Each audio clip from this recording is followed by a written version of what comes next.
Hello, everyone, and thank you for joining us today. My name is Jinan Al-Marzouqi. I am a human rights defender and the daughter of the Emirati detainee Abdeslam Darwish Al-Marzouqi. I am one of your co-hosts today, along with Wiam Youssef from the Gulf Center for Human Rights and Brian Dooley from Human Rights First. Welcome to our event, the Alternative Human Rights Expo 2. The Gulf Center for Human Rights has organized this event with 35 human rights partners. Today, we are holding this event online ahead of the 28th session of the Conference of Parties, known as COP28, to be held from November 30th to December 12, 2023, in the United Arab Emirates. The Alternative Human Rights Expo 2 is part of a larger series of events, including joint appeals and petitions to the UAE to release human rights defenders, which is organized by human rights groups and environmental groups ahead of the COP28. As it is not possible for most MENA human rights defender to attend the COP28, the Alternative Human Rights Expo 2 is being held as a webinar. Brian, over to you. Thank you very much, Janan. My name is Brian Dooley. I'm Senior Advisor at Human Rights First. My focus includes working with human rights defenders from Bahrain, Egypt, and other countries in the region. The purpose of this event is to call for the release of human rights defenders detained in the UAE, as well as defenders targeted elsewhere across the region, from Bahrain to Egypt to Iran to Saudi Arabia, by showcasing the work of detained defenders and activists, including environmental activists, as well as artists, poets, writers, and singers from the MENA region, with a focus on human rights. Our goals are for the UAE to free Emirati defenders in prison and for other human rights defenders in the region to be released also, and to raise attention about human rights violations in the UAE, including surveillance, violations of migrant rights and women's rights, in addition to highlighting how the government in the Emirates is contributing to the climate crisis. I'd like to mention too that while we've been talking, you've seen earlier some art from Ala Al-Sadiq, an Emirati human rights defender who died tragically and suddenly in June 2021. We worked together with Mary Lawler. We were both part of Mary's team, working to support her in her role as the UN Special Rapporteur for Human Rights Defenders. I'd like to introduce next Michel Forst, the UN Special Rapporteur on Environmental Defenders under the Aarhus Convention. It's a new post. He's the first person to hold this role, and he was previously the UN Special Rapporteur for Human Rights Defenders too. He has graciously provided us with a short video about his work, and he sends his best wishes to friends in the MENA region, including the friends and families of those in jail and those who are banned from travel. Dear participants, I would like to thank the organizers, and in particular my friend Khalid Ibrahim and Brian Dooley, for the kind invitation to participate in your event. I would have loved to be with you in person to listen to your songs, to your poetries, and to your testimonies. My mandate has been created recently to protect environmental defenders at risk, but also to raise awareness on the urgent need to better support those who are at the forefront to protect the future of our planet. And I know that in the region, many of those activists are currently targeted with surveillance for their work or in prison, including land defenders who have been arrested for protecting territories or environmental activists protesting mega projects. My mandate arises from the need to have specific protection for environmental defenders who are the most at risk among all defenders, and the most common threats entail foreign companies investing in their territories and try to take over their land, targeting families and defenders. And if they protest, they face threats not only by companies, but also by security forces, illegal actors, and governments in collusion with perpetrators. Defenders play a key role in obtaining the recognition of human rights in legal frameworks at the local, national, and international levels. But they are also playing a key role for the protection of these rights. Defenders are indeed key in ensuring that the rights that that have been recognized in theory are also fulfilled in practice, and they are also key in ensuring that these rights are not violated, restricted, or even taken away altogether. And women rights defenders and defenders of sexual and reproductive rights know very well the risk of seeing a right that was hardly fought for being challenged or even taken away. The defense of human rights is a constant struggle, and we are very lucky to have brave human rights defenders like you to remind us of that. We are lucky to have defenders like you who believe it is important enough to take action, despite the personal risk that you face when exposing human rights abuses or attempts at restricting fundamental freedoms. Defenders like you embody the right to defend human rights, and we must ensure that you can do so without fear of reprisals. I see my role as Special Rapporteur as an enabler of these rights to defend human rights. By listening to defenders, by hearing testimonies on the challenges, the threats, the risks that they're facing, I try to identify the gaps that prevent them from safely defending human rights. I'm trying to understand what is needed to provide them with a safe and enabling environment as recognized by the United Nations. And this is why I'm particularly concerned about the increasing restriction of civic space that I see worldwide, but also including in the region. Defenders cannot be safe when they operate in a context where the most fundamental freedoms, including civil and political rights like freedom of expression or peaceful assembly and association, are under attack. The protection of civic space, an open and safe civic space, goes hand in hand with the protection of defenders. One of the issues that I've observed since I've been appointed in my mandate is the exclusion of defenders from international fora like the COP meeting. I've seen, for instance, that defenders and climate activists have been denied visas and could not participate in the last COP in Egypt. But I also saw that when they could indeed participate, they could not do so safely.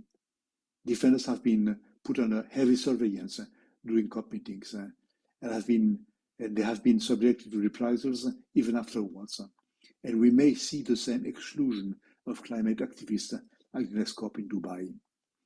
This is one of the reasons why I'm currently engaged in an international initiative with civil society, with governments, UN bodies, and other stakeholders to concretely improve the safe and effective participation of defenders in these international fora. And participation for me is not only attending COP meetings, but also being consulted prior to the meetings and during COP meetings on the outcome documents. To conclude, I would like to stress that it is urgent to really protect defenders, including environmental defenders. Our planet is so damaged that it has become unsafe for humanity according to scientists, and yet those who fight against this vastly documented catastrophe are being killed among every 2 days for standing up against it.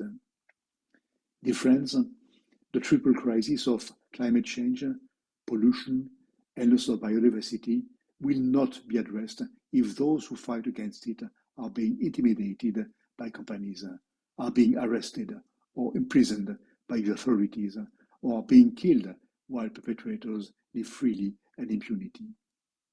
The future of our planet and of life on Earth are at stake, and discussing concrete solutions to strengthen the protection of defenders, as you will be doing today, is extremely important. I'm looking forward to hearing or reading the result of your discussions. Thank you very much.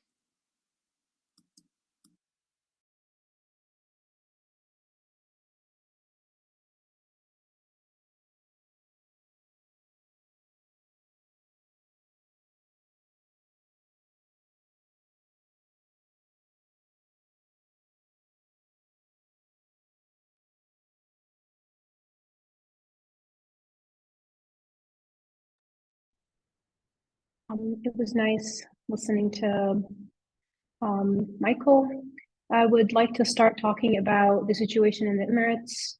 And being a family member of an Emirati detainee comes with its own set of challenges, especially when you're subjected to constant discrimination. It gets even worse when you are an activist or an advocate at the same time. I can present myself and the late Ala Sadiq, whose art you've seen earlier, as daughters of Emirati detainees. We have both been motivated by our fathers who remain incarcerated despite the end of their sentences. Unfortunately, Ala left this world before seeing her dream come true and reuniting with her father. Activists like us become bigger targets for threats and harassment. We experience threats due to our advocacy for our father's release. Ala often emphasized that speaking the truth comes at a cost, a reality faced by anyone daring to voice their opinions. I can speak for myself, but advocating for my father and others' rights subjects me to the UAE's attempt to suppress such efforts. Periodically, I would receive threats warning me to cease advocacy or face persecution and imprisonment. Another form of punishment involves targeting the remaining family members in the UAE.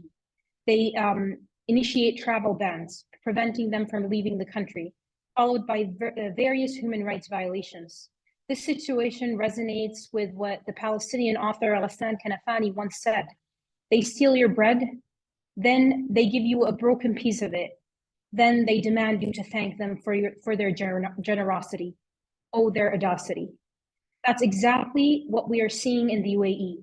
The government will strip away the rights of detainees and their families, control their access to essentials like health, education, and employment, while portraying the country as one of tolerance and justice. It is also worth noting that the UAE authorities at Ar-Razin, directed by higher authorities, have prohibited communication between detainees and their families, keeping the prisoners in isolation from the outside world. Since April 2023, many families have had no calls or communication with their detained relatives, and regular visits have been suspended since 2020. If you're lucky, your request for an exceptional visit could be approved once a year. For example, the last time someone saw my father, Abdussalam, was in June 2022. And even during that visit, they emphasized that all he could say was that the authorities are demanding we stop our advocacy efforts or will face prosecution and imprisonment. This is a very brief summary of the suffering families of detainees and detainees are facing in the UAE, with the suffering intensifying for those advocating for the rights of the unjustly detained. I'll now give the mic to Hamad Al-Shamsi. Hamad Al-Shamsi is the Executive Director of the Emirates Detainees Advocacy Center. Notably, he is one of those convicted in absentia in the famous political trial known as the UAE 94 in 2012. His advocacy roles stem from personal experience, having been sentenced to 15 years in prison in a verdict that has been a cornerstone in his journey towards defending the rights of detainees and seeking legal and political reforms within the UAE. Hamad will highlight some prominent human rights defenders who were detained and convicted during the same trials, as well as other prisoners, all of whom are still being held despite the end of their sentences. Hamad, I'll give you the mic now. شكرا جنان، شكرا مركز الخليج على إعطائي هذه الفرصة للحديث عن هذا الموضوع المهم. Thank you, Jinan, for this opportunity to speak about this very important topic, the prisoners of conscience in the UAE. When the Emirates Detainees Advocacy Center was launched, our aim was to revive this cause, which is now 10 years old. So we had recourse to the art of drawing or of painting. We tried to present this cause in a new light, what these detainees are subject to. We drew or painted all these detainees, and we published their paintings through social media accounts. And while I'm talking to you right now in Emirates, there are more than 60 prisoners of conscience, and these prisoners of conscience, most of them have completed their sentences in prison since more than 1 year. Some of these detainees served their sentences 6 or 7 years ago, since 2017, like Mr. Abdullah Al-Hilu. Some of them have completed their sentences since 4 years or 1 year. We can move to the next slide, please. In this PowerPoint, simple PowerPoint, I tried to summarize a few causes and cases in the UAE. The first is the the case of Amina Al-Abdouli. Amina Al-Abdouli is a female detainee that was arrested in 2015. She was sentenced to 5 years in prison, and during her time in prison, she did not remain silent. She talked about the suffering of detainees in prison. She started sending some messages to human rights organizations around the world. She would also appeal to officials in the UAE. However, unfortunately, instead of having these claims investigated, um, and having the violations investigated, the UAE authorities sentenced Al Abdouli to imprisonment for 3 additional years. And after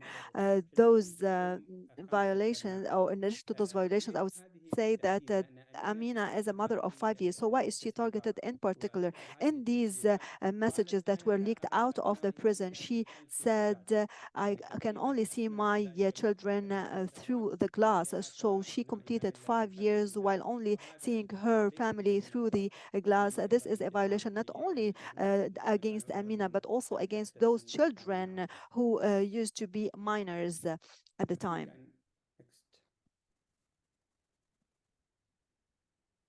Next slide, please. This painting reflects or it's rather a photo that was turned into a painting. It's a photo of Khalid Ashiba Al-Nuaimi, whose sentence was completed as well, however, is still detained. Khalid was very close to his father. Unfortunately, father died while he was in prison, and Khalid could not see his father or pray for his father or see him for one last time before his death. So this is another violation, a violation of the right of a detainee to pray for a deceased loved one, to see a loved one for the last time. We have documented in the center more than 20 cases of detainees who also were subject to the same violations, lost a mother, spouse, etc., while in prison. I would like to mention this story of Abdussalam Darwish al-Marzouqi, who lost his son who was in the United States. Abdussalam could not even offer his condolences to his own family. It's not only the case of Abdussalam Darwish, but also Nuaimi. Many other detainees were also subject to the same violation, and this is a symbolic picture reflecting this violation. Next slide, please.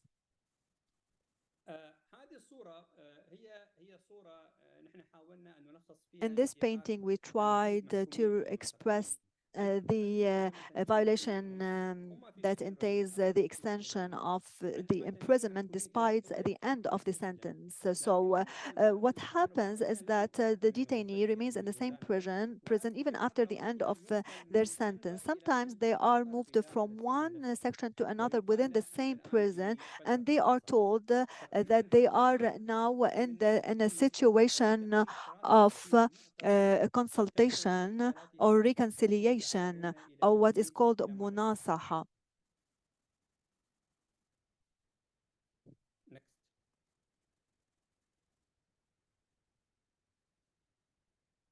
Can you go next? Next slide, please. Another painting of Dr. Nasser bin Ghaith.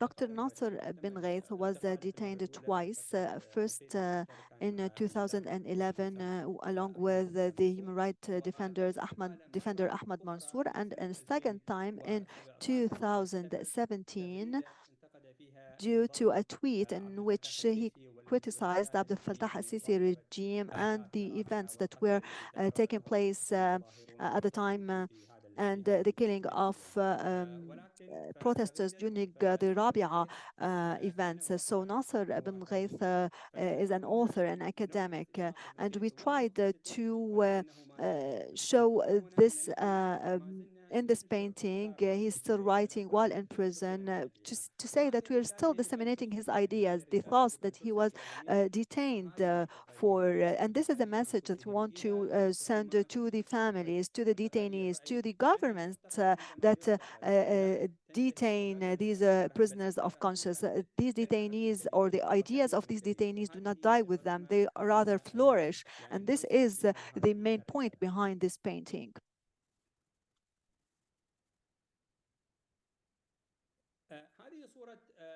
Another picture of Ala as-Siddiq. This is a photo that was transformed into a painting. Ala as-Siddiq left UAE in 2013, I think, and at the time she kept with her the cause of her father.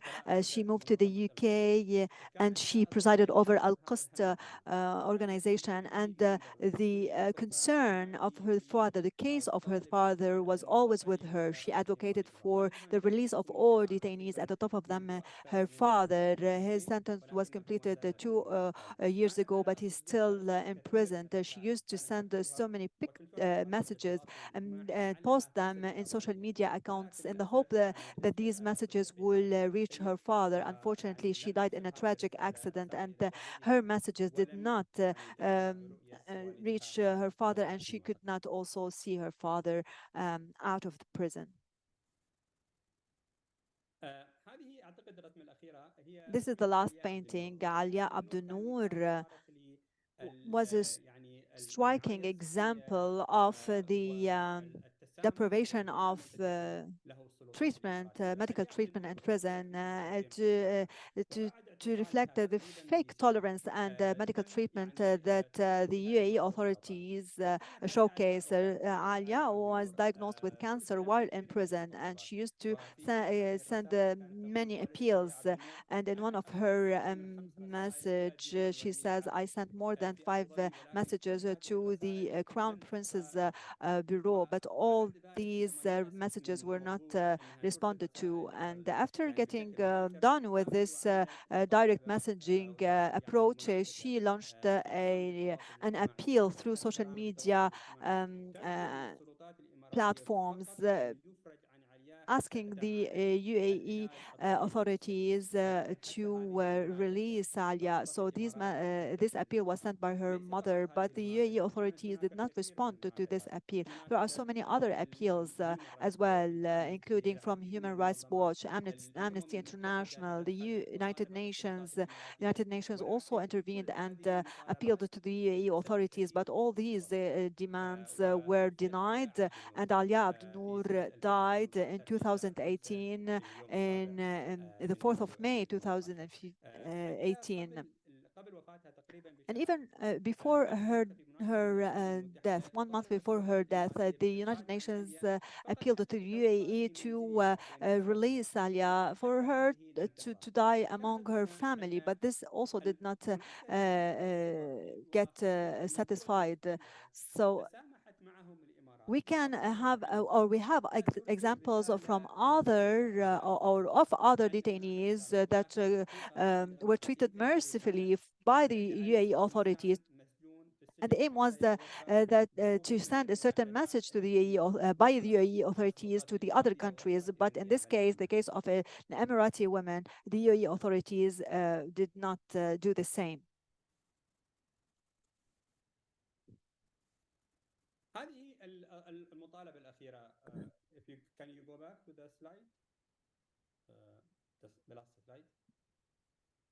Can we go back one slide, please?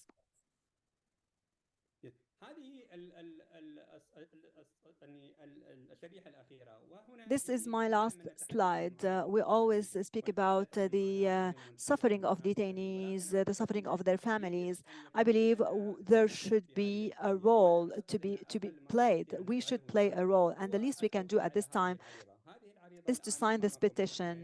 This petition is by the Amnesty International organization calling for the release of detainees who are still unjustly imprisoned after the end of their sentences. And I call upon all those who are attending this webinar to scan the QR code and to sign the petition. I believe that collective action is impactful when every one of us sign such a petition, disseminate such a petition among their circles. I believe these ideas, the ideas of detainees, will become widespread, and the higher will be our voice, and one day we will be celebrating their release. Thank you so much for your attention and for giving me this opportunity. Thank you, Hamad. And to our audience, we ask you to please sign the petition by Sanad and the Amnesty, which is open to individuals. You can find the link in the chat box. So feel free to click that chat box and sign the petition. That's the least we can do. Now, let me introduce Khalid Ibrahim. Khalid Ibrahim is an Iraqi human rights defender and the current executive director of the Gulf Center for Human Rights, which he co-founded with Abdelhadi Al-Khawaja and Nabil Rajab in April 2011. He is an Iraqi human rights defender with decades of experience in the human rights field, including 10 years with Frontline Defenders. He has a Bachelor's of Science in Physics from Iraq and a Master's of Science in Health Informatics from Trinity College in Dublin. He is a certified specialist in the field of human rights with an interest in the use of new technologies to enhance the protection of human rights in the MENA region. Khalid will read to us a poem by Ahmed Mansour. Khalid, the mic is yours. Thank you a lot, Janan. I am so glad to have you and Hamad with us on behalf of the human rights movement in UAE. For those who don't know who Ahmed Mansour is, he is an Emirati poet, engineer, and prominent human rights defender. He is a board member of the Gulf Center for Human Rights and Human Rights Watch, and the winner of the 2015 Martin Annals Award for Human Rights Defenders. He was a key member of the literary magazine Ro'a Visions between 89 and 91, and one of the founders of the literary group Al-Shahadin Beggars in the UAE 89. His first poetry collection, Beyond the Failure, was published in 2007 and contains 29 texts in which all of the human suffering and torment and the perplexing hardship he is going through are manifested. He is currently serving an unjust 10 years prison sentence for his human rights activities, handed down on the 29th of May 2018, following his arrest on the 20th of March 2017. His wife and 4 young sons live in the UAE. I have to add to that he is still in solitary confinement since his arrest. Here is just one of his many poems, which I will read in Arabic. ثم لما كل هذه النجوم. What are all those stars for? All the night and the clouds and the sky erected like a tent in the desert. In a place like this, everything is luxury. Now we will show a 3-minute clip that filmmaker Mano Locht prepared for our event today from her upcoming documentary film on the UAE, which features Ahmed Mansour, our colleague, whom she interviewed in the UAE before he was arrested. Let us listen to Ahmed's words. His poem is also incorporated into the clip. We will hear now. Thank you.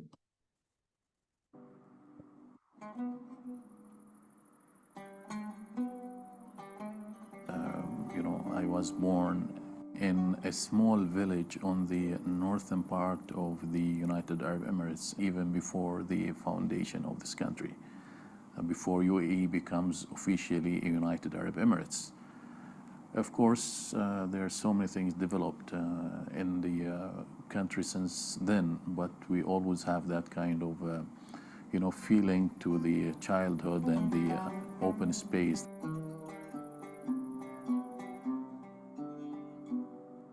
Of course, throughout this history, I was involved in so many different things. First thing that I was involved in was literature. And that's where the value of freedom of expression became of a great importance for me.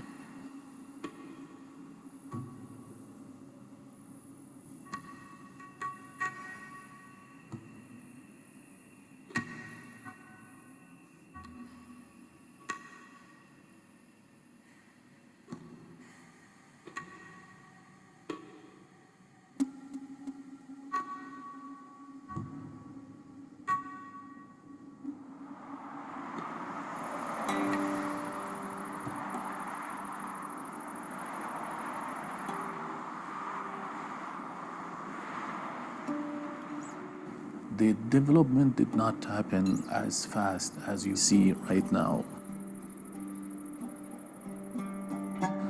Especially being from a village, you were able to see the sky at any time. We were able to see the sea from any spot almost in the village. And it stayed like this for many years.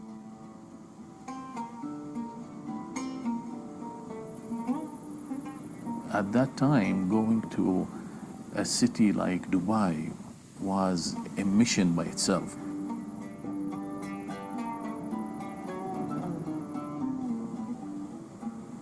There is no easy transportation mechanism back then.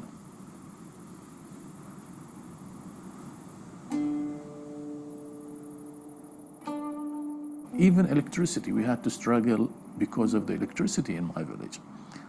And the first time that I went into demonstration, I was in the, primary school. We were demanding electricity to be brought to our village. We were young, we were just like at the school, and they told us, we'll go into demonstration, hey, let's go all of us. So we just people opened the gates of the school, and then we went out on the streets.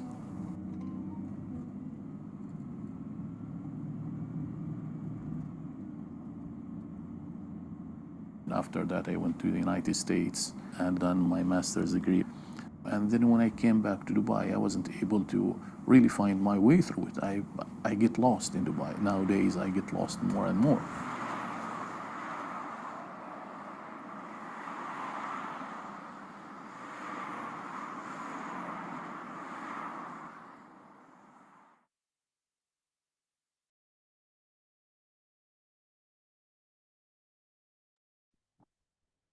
Thank you, Khalid, and big thanks to Manoulouche for sharing this clip from her film.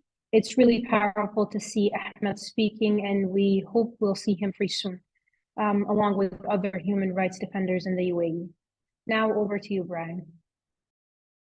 Thank you very much, Jenna. It's great to see Ahmed there, hear his voice again, and let's hope he's released very soon. Now, last year, it was Egypt who hosted the last COP27, and one of the campaigning successes of that event was the improved conditions given to Alaa Abdel Fattah, who was on hunger strike in prison during the COP. He's a human rights activist, a software developer, and a blogger. In November 2011, he was arrested on charges of assaulting military vehicles, but was then found innocent of those. But 2 years later, he was arrested on a charge of allegedly organizing a political protest without a permit. He was eventually sentenced to 5 years in prison. He was released in March 2019, but with a surveillance sentence, which meant that he had to spend every night in a police station between 6 in the evening and 6 in the morning. And in September 2019, he was arrested inside the police station following a crackdown on protests that had erupted that month. Much of his writing has been smuggled out of various prison cells, and has been put together in a book called You Have Not Yet Been Defeated, released in October 2021 and published by Fitzcarraldo. Now, here to update us on Allah's situation in prison and read a letter he's written is Adaf Suaif, his aunt. She's the author of, among other titles, the best-selling The Map of Love and Cairo, A City Transformed, her account of the Egyptian Revolution of 2011. She's also a political and cultural commentator from 2011 to 2015. She wrote a weekly column for the Egyptian national daily Al-Shuruq. In 2007, she founded the Palestine Festival of Literature, PalFest, which takes place in the cities of occupied Palestine and in Gaza. Out of that, she co-edited This Is Not a Border, reportage and reflections from the Palestine Festival of Literature in 2017. Suaif was the first recipient of the Mahmoud Darwish Award in 2010 and has received the European Cultural Foundation's 2019 Princess Margaret Award. It's great to have you with us. Thank you very much for joining us tonight. And please go ahead with your reading. Thank you so much, Brian, and thank you to the Gulf Center and to all of you for this event and for the work that you do to highlight and seek the release of prisoners across the region. It's really sad how this is actually a phenomenon that is becoming more and more widespread and more acute and more vicious in the carrying out of it, actually. And it is of vital importance that that people like you and organizations like you are doing this work. About Alaa, well, at the moment, of course, he is in Wadi Notroun prison, which is about an hour and a quarter drive from Cairo into the desert road linking Cairo and Alexandria.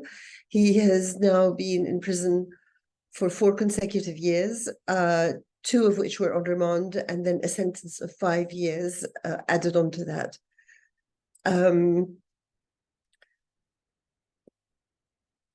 It happens that just yesterday, the family filed an application to the UN, let me try and just remember exactly what it's called. Sorry, to the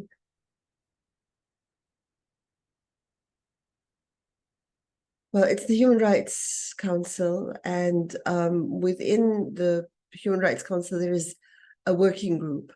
So, our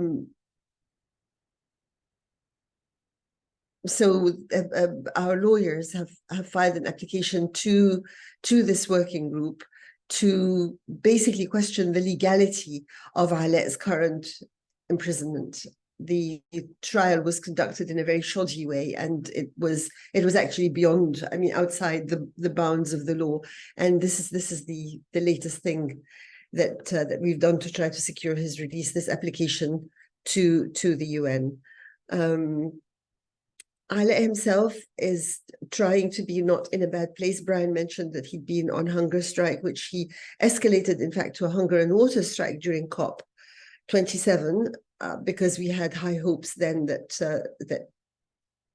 something might happen and he might be released. It didn't happen, and in fact, he collapsed with the hunger and water strike, and he was revived.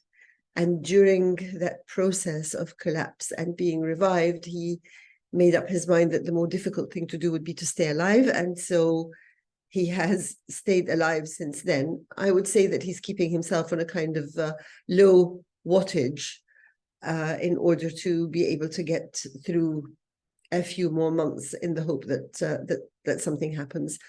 A tiny element of brightness, which I think we all need, is that a couple of weeks ago, Mona, his sister, who now lives in Britain, was able to visit him with her new baby daughter, who's 5 months old.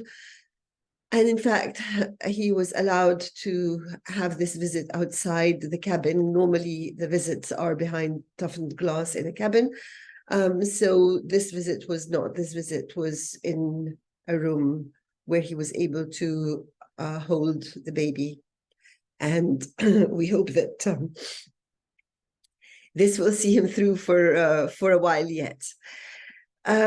So, and of course, he knows that I'm speaking here today, and he thanks you and repeats how important it is for prisoners to know that they are not forgotten, and to know that there are people out there who will not let go of them. I wanted to read you, and was asked to read you, something by him, and there's a letter that he wrote. We don't have it. There's a letter that he wrote to Naomi Klein at the time of COP27, which was about COP, but that never reached us, and we have not been able to trace it in the prison system. He has written a long piece on climate change. Of course, he wrote it in Arabic, and the Arabic title was Shayl Tagin Sittu, which is like carrying the problems of your planet on your head. And he wrote that in June 2019. In other words, when he had those 6 months that Brian described, where he was spending every night from 6 p.m. to 6 a.m. in the police station. But he did a lot of writing then, and this was one of the things that he wrote. But it's too long, and it's too sort of dense and closely argued to fit into the time that we have here. And so I've chosen to read you from something that was very, very close to his heart, and that we are now all really focused on right now, which is Palestine. Alet's book has got 2 articles on Gaza specifically, because in 2012 we were able to take in the kind of like, it was still as if the Egyptian revolution was having an effect on our circumstances, and we were able to push the Egyptian government into allowing us into Gaza as Palfast, and Alet came with us and brought his son and his family. And he wrote this piece that I'm about to read from just after that. So that was May 2012. He wrote another piece in May 2019. And I know that he would have been very, very active in this sphere right now had he been free to be so. And actually, just very briefly, I found a comment in a letter on the 23rd of August. Alet comments on climate change briefly. He says, it seems that the people with power, position, and money have decided that the practical thing is for humanity to just live with climate change. And then he asks, the next COP will be in the Emirates, right? So that was in August. So, as I said, I know that Alet would want me to tell you how much he honors your efforts and your commitment, and how much he hopes that these efforts will be rewarded, not just with his own release, but with the release of all the prisoners that you are campaigning for. So, May 2012, our hotel is on the seafront. The sea is the same as ours. No surprise that it looks the same, but night falls, and the sea is fenced in by floodlights. To make sure the siege is absolute, the enemy has caged the sea itself. The vocabulary and the details of the siege seem like they're out of a science fiction novel set in humanity's dark future. An entire society behind bars, the sea fenced in, hovering robots that can kill you at any moment, aeroplanes roaring through the sound barrier, an economy of underground tunnels, and a mighty hidden enemy whose agents are concrete, iron, and fire. You never see the enemy, but it is always present. In Terminator, the computer Skynet achieves self-awareness in August 1997, and then world domination.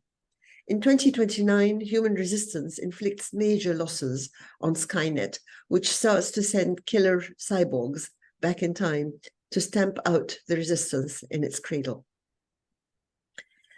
In current human consciousness, the siege of Gaza cannot be permitted. Human society does not countenance killer robots. We still talk about war in the language of knights, where you meet the enemy face to face, and courage and strength are more important than equipment. What's happening in Gaza is out of context, like it's been sent back in time from some grim future we haven't arrived at yet. In Gaza, every wall, every building, every street corner is inscribed with the names of the martyrs. Every family proudly declares its fallen. The traces of war are few, but its stories are plenty, and on everyone's tongues. Behind every everyday scene is a history of persistent, determined struggle. Gaza defeated the occupation, so the occupation withdrew, leaving the siege in its wake. Gaza forged its freedom from the blood of its children. It reconstructs its buildings by recycling its rubble.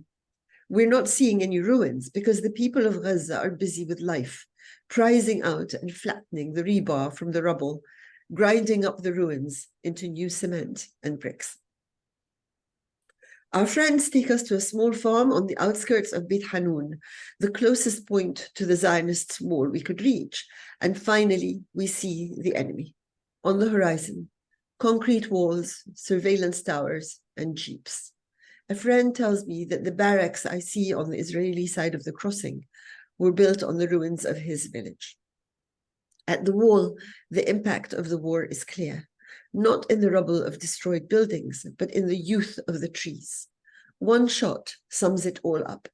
Everything old was swept away, but we were not defeated, and we planted anew. At the wall, I understand the significance of the blockade.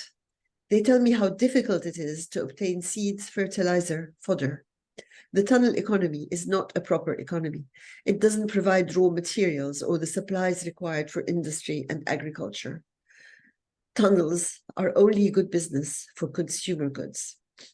The occupation expends effort and money and builds complexes of concrete and technology, mainly to prevent Gaza from having real economic activity. The enemy fences off the sea with its huge battleships just to stop fishermen in tiny boats from reaching their sardines. The Palestinian is one who struggles to live a normal life under endlessly extraordinary conditions. The successive victories of the people of Gaza forced the occupation to withdraw. So the occupation decided to deprive them of the most important tool of struggle, the ability to live a normal life. The vast majority of Gaza's people are unable to work for a living. The influx of money and goods from outside is not an alternative. Young people realize how fake this situation is, so they are on the lookout for a discourse and a movement that pushes up against the barriers. Sometimes they join the fishermen fishing in spite of the battleships. At others, the farmers harvesting beneath the drones. They demonstrate in support of the Arab revolutions without asking permission from any authority. They produce an angry rap, critical of everybody, poignant in its celebrations. Their fatigue and their anger, as well as their moments of joy, are inventing a new discourse of resistance. The Palestinian is one who struggles to live a normal life under endlessly extraordinary conditions. Gaza stands fearlessly, calling out to us, "Come, for I have the truth. People who love life and desire freedom. Come, for I have the last wall. If it falls, so will every wall and every jailer in Egypt as in Syria. Look for the walls.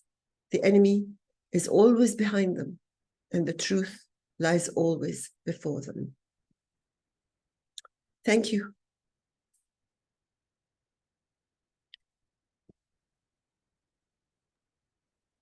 Thank you very much. Thank you very, very much. It's very moving, particularly these days. And thank you very much for joining and sharing that with us. We're going to stick with the theme of Palestine now. If I can pass over to Wayam.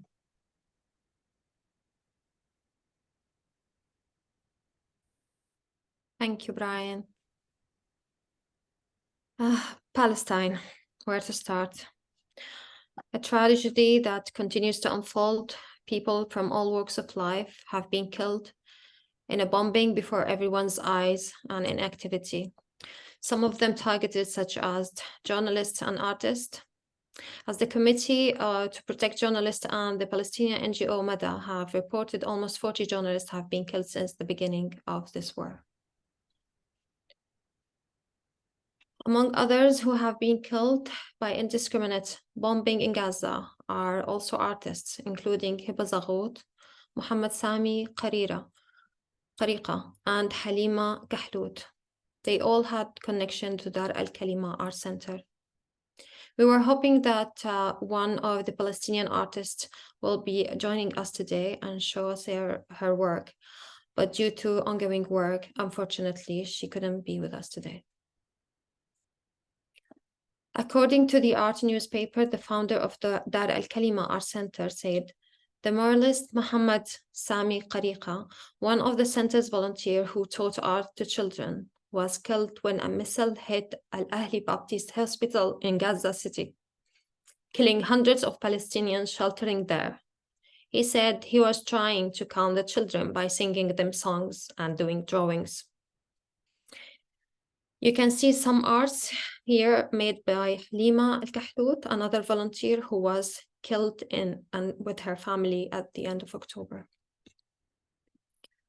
2 weeks before she was killed by an Israeli airstrike in Gaza on the 13th of October, Hiba Zaghouth, a 39-year-old mother of 2, posted a YouTube video about her work. In the video, she said, I consider art as a message that I deliver to outside world through my expression of the Palestinian cause and Palestinian identity. She added, I try to express the negative feelings, emotions, and tensions that occur in Gaza. Let's watch now a video that Hiba Zaghouth made of her work shortly before she was tragically killed.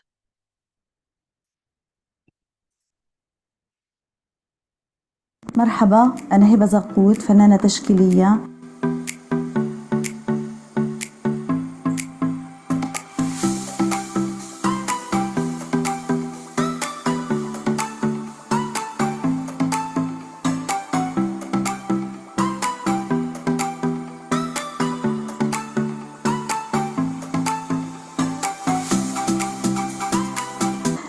بعيش بغزة. تخرجت درست فنون دبلوم جرافيك ديزاين من كلية تدريب غزة، وأيضا حاصلة على بكالوريوس فنون جميلة من جامعة الأقصى في 2007.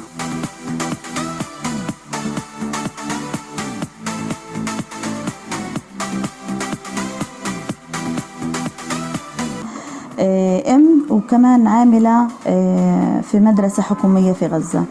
بديت الرسم بعد تخرجي في 2008 وبلشت أرسم أكثر عن قضايا الفلسطينية خصوصا مدينة القدس.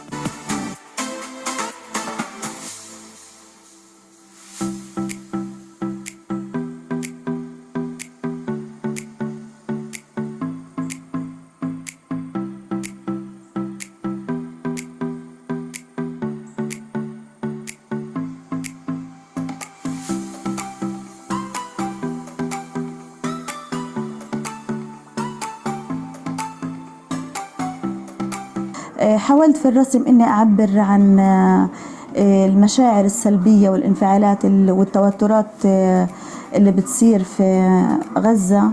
يعني كلنا بنعرف إنه مدينة غزة كتير فيها توترات سياسية وأحداث مش بسيطة.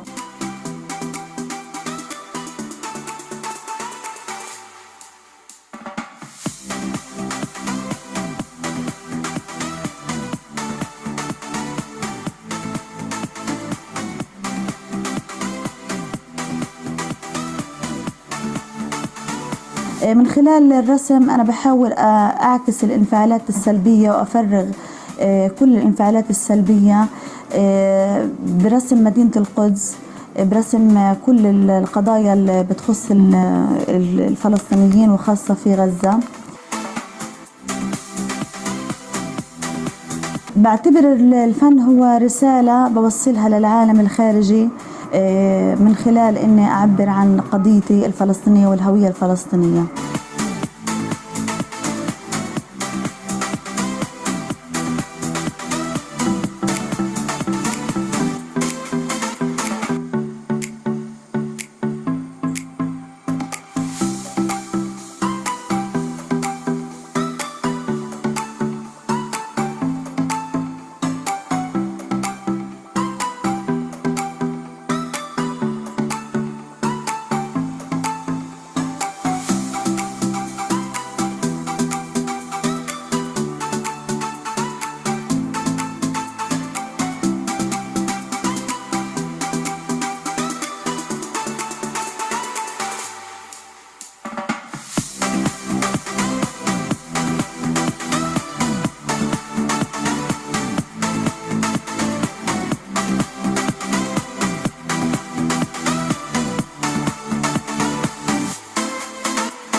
Again, this video was made by a Palestinian artist who was tragically killed in Gaza, together with so many people.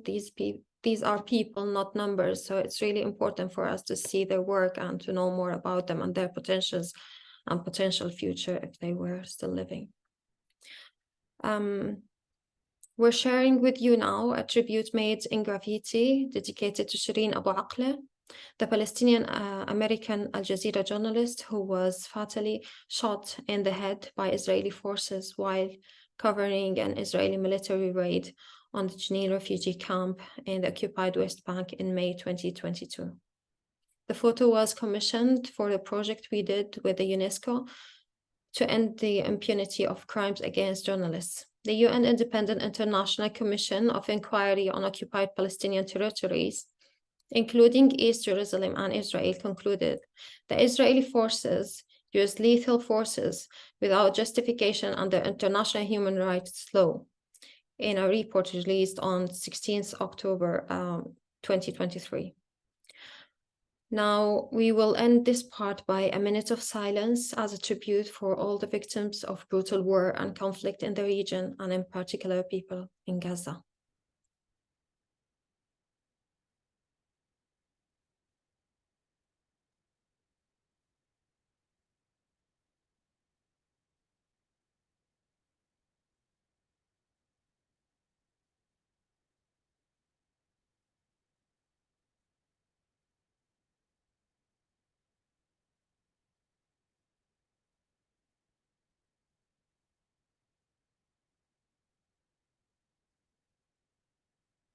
Thank you. Brian, over to you.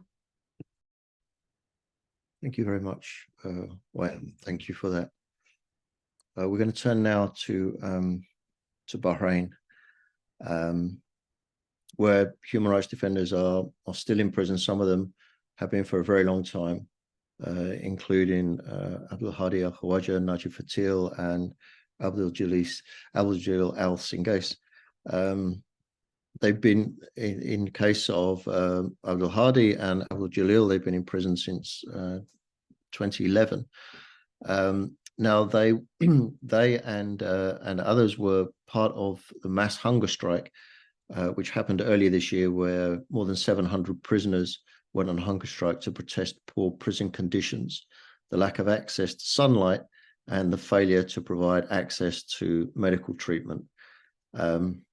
The general hunger strike ended in September, but Abdul Jalil Al Singais remains on hunger strike since July 2021, protesting that his cultural research about Bahraini dialects, he's done a lot of research into dialects and language in Bahrain. And that's been confiscated by the authorities, who refused to hand it back to his family. His health is relatively stable, but he hasn't seen the specialists he needs to see, including those who specialize in ophthalmology, orthopedics, dermatology, ear, nose, and throat conditions.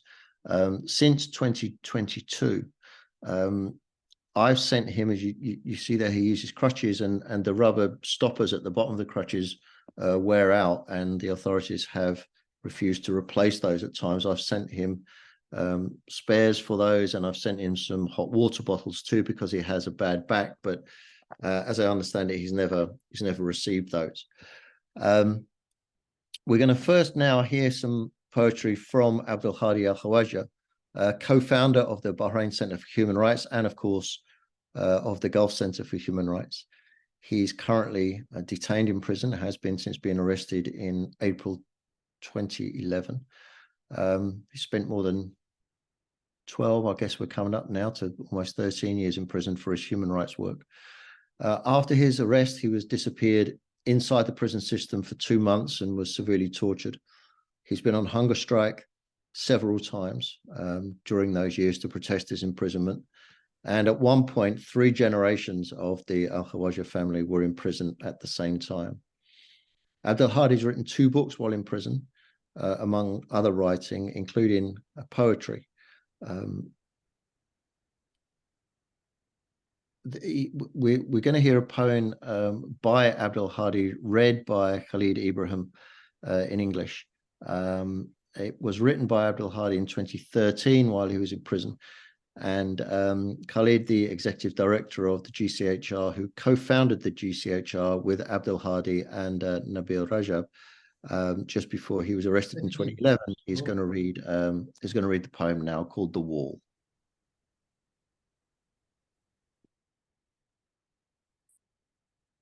Thank you a lot, Brother Brian. And I have to say a few words in Arabic about my brother Abdul Hadi Al-Khawaja.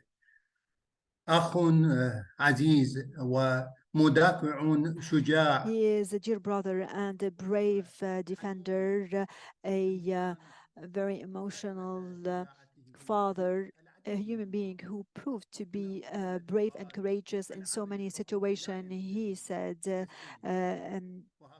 human rights defense does not stop in a prison, and that's why he launched hunger strikes in order to defend his own rights and the rights of his colleagues. He gained the prize of Martin Annals last year, and this is Abdul Hadi Khawaja, who is a prominent human rights defender in the Arab region and the whole world, a human rights defender who offer all what you would like to see in a genuine human rights defender who defends the rights of his co-citizens and others.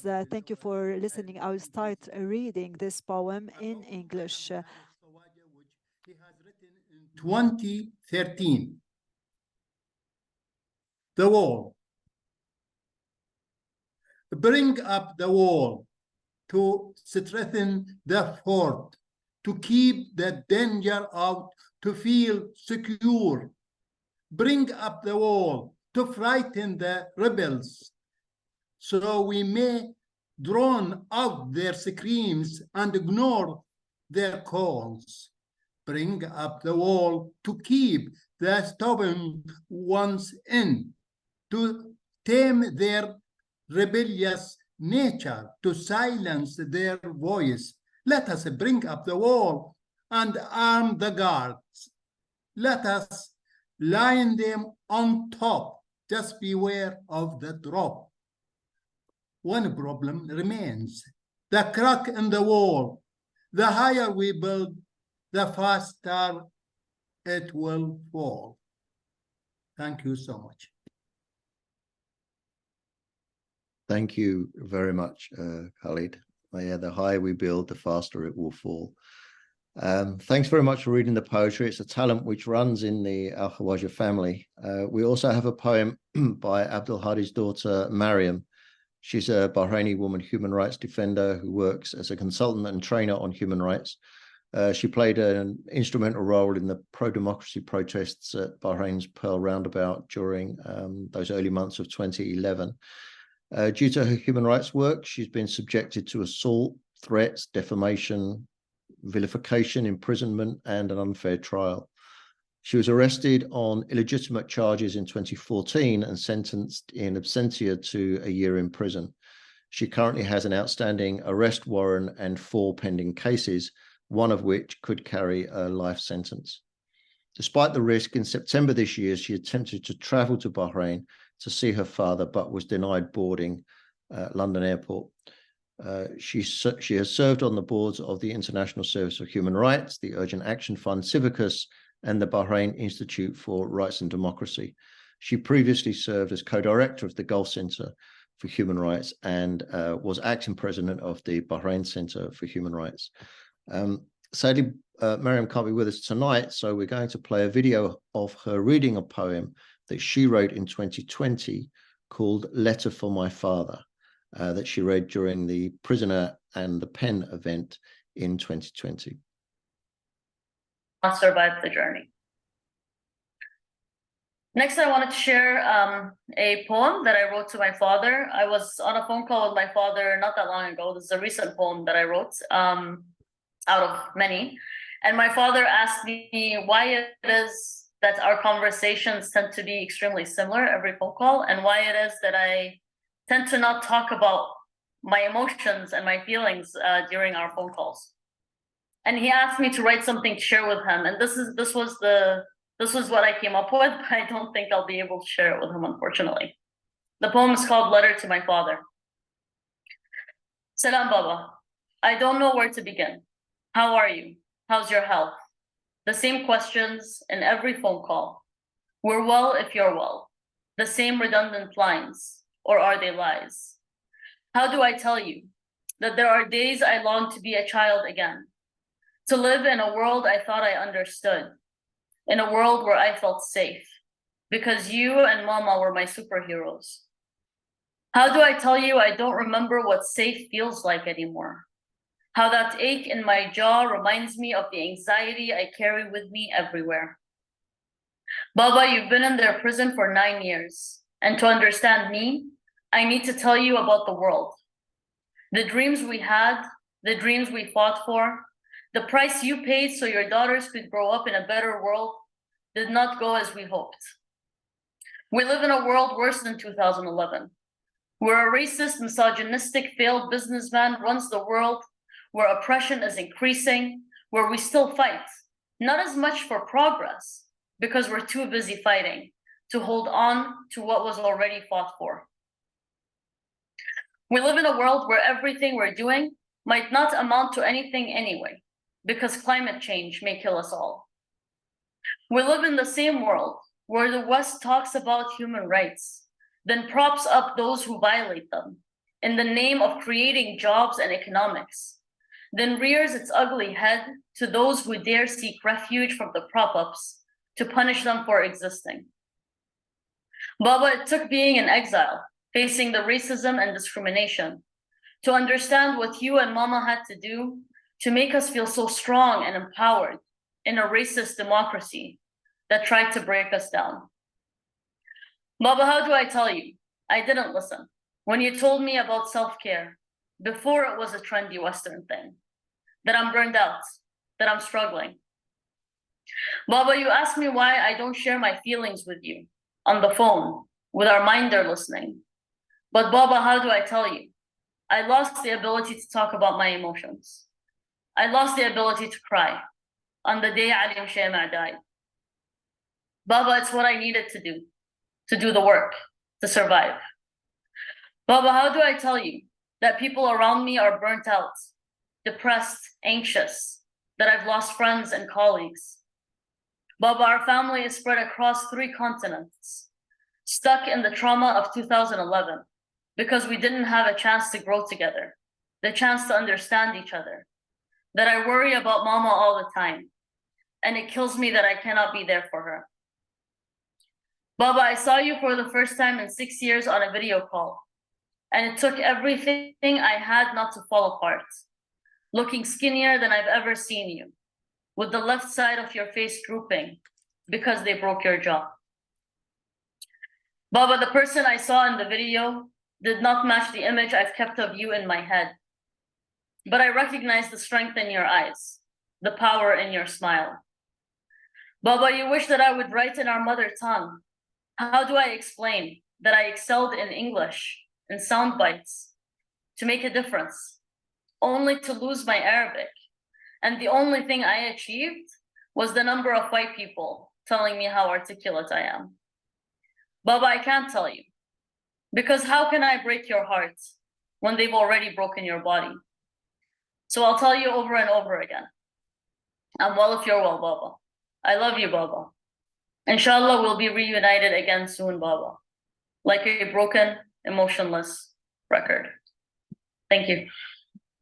Thank you, dear Maryam. And inshallah. Thank you, Mariam. Thank you. That was tough to write and tough to hear, and thank you for sharing it. We're going to hear now from Mohammed Jawad Hamid, a Bahraini musician, singer, and human rights and environmental activist. As a resident of Mahmir, a village in Bahrain that's surrounded by over 130 polluting factories, industrial workshops, petrol and petrochemical plants, he became aware of environmental damage at a very early age.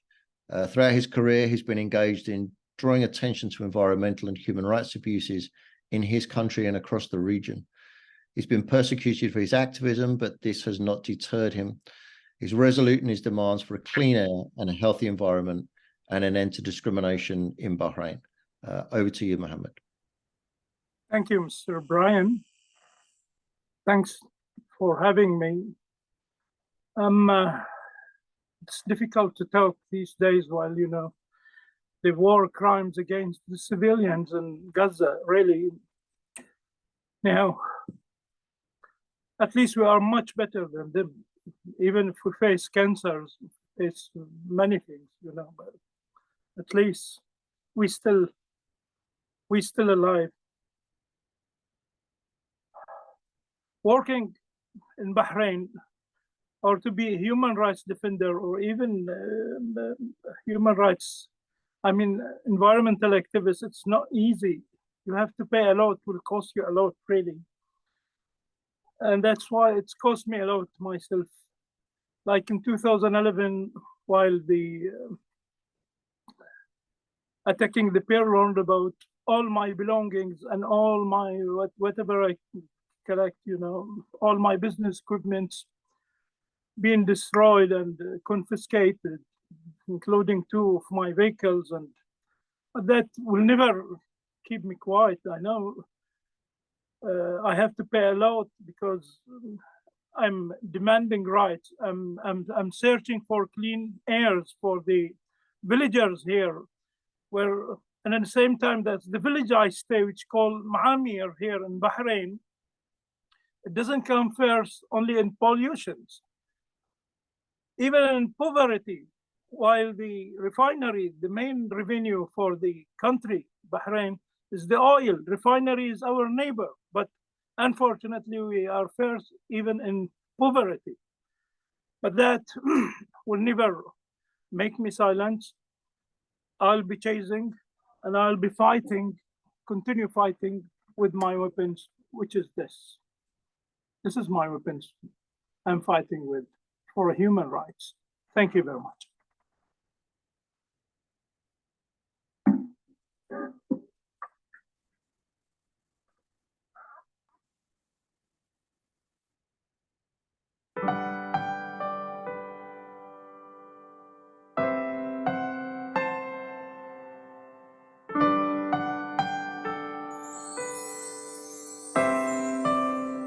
Searching for clean air, calling for healthcare. Searching for clean air, calling for healthcare. To stop distraction in Mahmir. To stop distraction everywhere.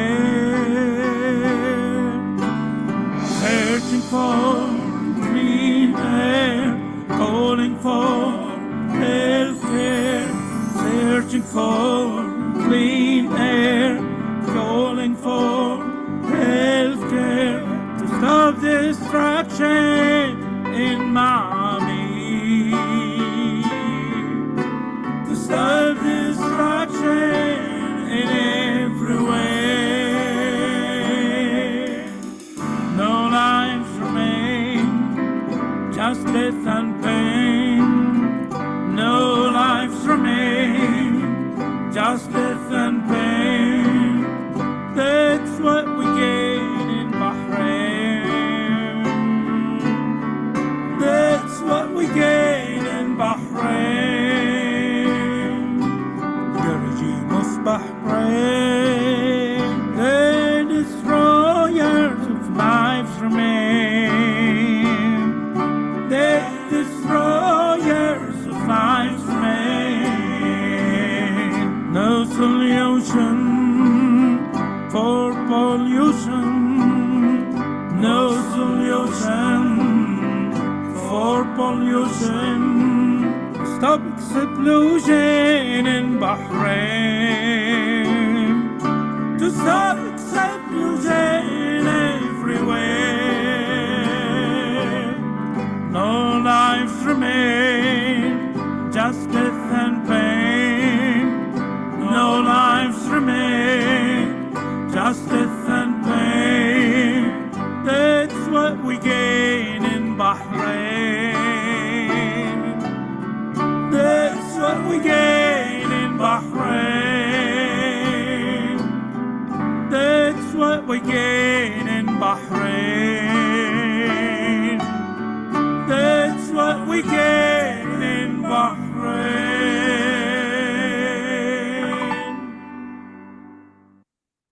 I'm going to give you my number one tip to get. Thank you. Thank you very, very much for sharing that. I'm going to hand over now to Janan, who's going to introduce the section on Saudi Arabia. Thank you. We'll move on now to Saudi Arabia. Please welcome Lina Al-Hadloul, a Saudi activist and the head of monitoring and advocacy at Al-Qist for human rights. Lina holds a master's degree in law from University Libre de Bruxelles. She has worked as a legal advisor to several companies, including Ernst & Young and startup, and as a policy analyst with Access Now. She is also the co-author of the book, The Jane Dreams of Sunflowers. Lina, let's hear from you. Thank you. Thank you very much, Jinan, Brian. Thank you to the Gulf Center for organizing this. Honestly, I've shed many tears before starting to speak today, so I might be a bit emotional. And really, I think I first have to have a word to prisoners in the region, and of course, Palestine, Gaza. We're all sharing the same struggles, and it's really tough times. Just also maybe a word to Ala, who was the executive director of Al-Qist. We miss her very much, and we ask and demand the UAE authorities to release her father, to release your father, Jinan, Ahmed Mansour, and everyone who's unjustly arrested in the Emirates and in the region. So talking about Saudi Arabia, I have a PowerPoint, I think, yes, that we can start sharing. I'll be speaking about Saudi Arabia's general human rights record of 2023, mainly. What happened during this year, I would say, is that there is an increase in abuses, in the patterns and the trends, but also an increase in whitewash, as everyone knows, with the events, with buying football players, with all the celebrities coming to Saudi Arabia. But what we also notice, I think, is that there are also an increase in solidarity movements and pressure. We can go to the next slide. So maybe we'll start with the women's rights. I think this is really a subject Saudi Arabia has really bet on to gain international attention and to whitewash its record. But I think that we have to give faces to the ones who were truly leading the movement and, you know, who were advocating for change. Selma Al-Shihab is a PhD student at Leeds University in the UK. And while she was in the UK studying, she was tweeting in solidarity with other women's rights activists who were in prison for their activism, including Nassim Al-Sada, Aziz Al-Yusuf, and Lujain Al-Hadlul, who also happens to be my sister. And when Selma went back to Saudi Arabia just for a vacation, they arrested her, and she was charged for these tweets and sentenced to 27 years. The tweets are, you know, very. There is nothing controversial about it. She was just tweeting in solidarity with women's rights activists, and I can read maybe some of them in the next slide. So in the first one, she retweets a tweet of Lujain with the hashtag Free Lujain Al-Hadlul. And in the second one, she posted a song, a freedom song, in which she also says freedom for Lujain, hashtag Lujain. Maybe as we're talking about Lujain now, Lujain was released after 3 years in prison, and her charges were her activism, her women's rights activism. But she is still on a travel ban. It's an illegal travel ban. And Lujain, just like the other women's rights activists, not only she was punished for her activism, but the whole family. So my whole family is still on a travel ban in Saudi Arabia, and the families of other activists as well. We can also see other tweets in the next slide. So I have the translation here. So the first one is the godmothers of the 6th November 1990, Aziz Al-Yusuf, Hassa Al-Sheikh, Aisha Al-Mani', Manal Al-Sharif, leader of the I Will Drive My Own Car movement, all Saudi women prisoners of conscience or those who have been previously arrested, the free virtuous women, Lujain Al-Hadlul, Nassim Al-Sada, Iman Al-Nafjan, Maya Zahrani, Nof Abdel Aziz, Hatun Al-Fasi, Samar Badawi. She names them all as the leaders of change in Saudi Arabia. And the second tweet, she tweets freedom to all detainees of the patriarchy and shame and disgrace on the jailer. These are really the charges on which Selma has been sentenced to 27 years. What we've seen is also, I think her case has gained international attention with the support movement and solidarity movement, as we can see in the next slide. Here are students, the Brismas campaign holding a Free Selma sign. The next tweet, the next slide. Here we started an academic letter that was signed by more than 300 academics. It really leads, to more pressure, and hopefully, Leeds University could also have a statement, and we build up on people's solidarity and actions. There's also, members of parliament who raised questions, pressured the UK government to act. We can see in the next slide. Also in the next slide. We also have a petition. I'm really calling everyone here to sign the petition on change, calling for the release of Selma. And I also reiterate Al-Shamsi's call to sign the petition on Ahmed Mansour as well. And the next slide. So Selma is one example of women's rights activists who are in jail, but there are so many other examples. But again, the context is that there is fear, people cannot speak, trials are held behind closed doors. So all the examples we manage to have, it's usually because we have someone very close to the person abroad who can speak on the behalf and share information. This is the case of Manahel Al-Ataibi. this is really a very saddening, very sad case. So in 2019 here, Manahil was on Jafar Talk, a program on Deutsche Welle, where she was saying that she was really defending the government's reforms in Saudi Arabia. She was in Saudi Arabia, saying that she doesn't wear a abaya, and so one of the questions. Jafar, the host, asks is, why are you, why did you choose, or how did you choose to wear, what you believe is your freedom. And so I'll say it in Arabic. So she says التصرف فيما جاء من فراغ جاء بناء على She كلام. said, what I said does not rely on a void. I rely on the Crown Prince's talk and Prince Rima's talk. It comes from the statements of the Crown Prince himself and Princess Rima, who is the ambassador to the US. Then she continues and she says in that interview in 2019, the country has changed drastically, and there is freedom of speech, and there is unquestionable equality between men and women.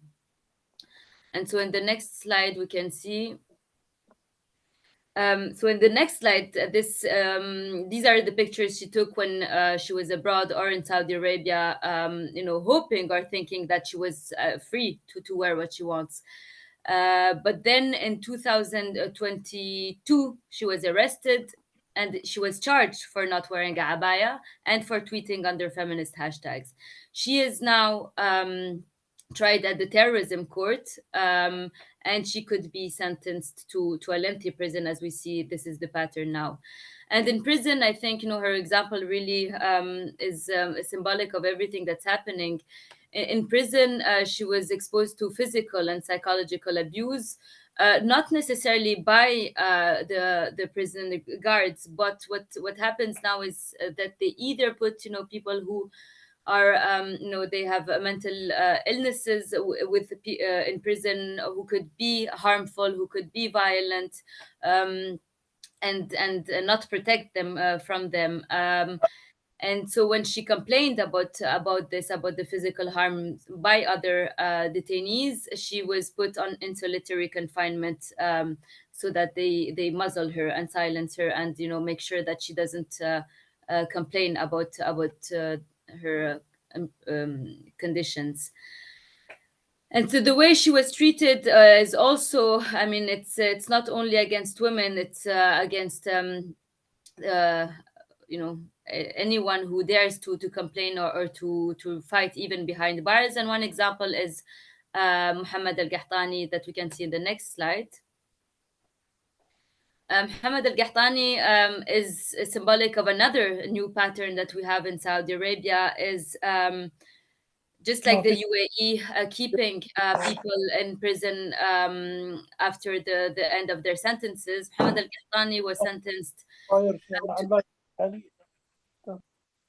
al-Qahtani was sentenced to 10 years that should have ended in October last year.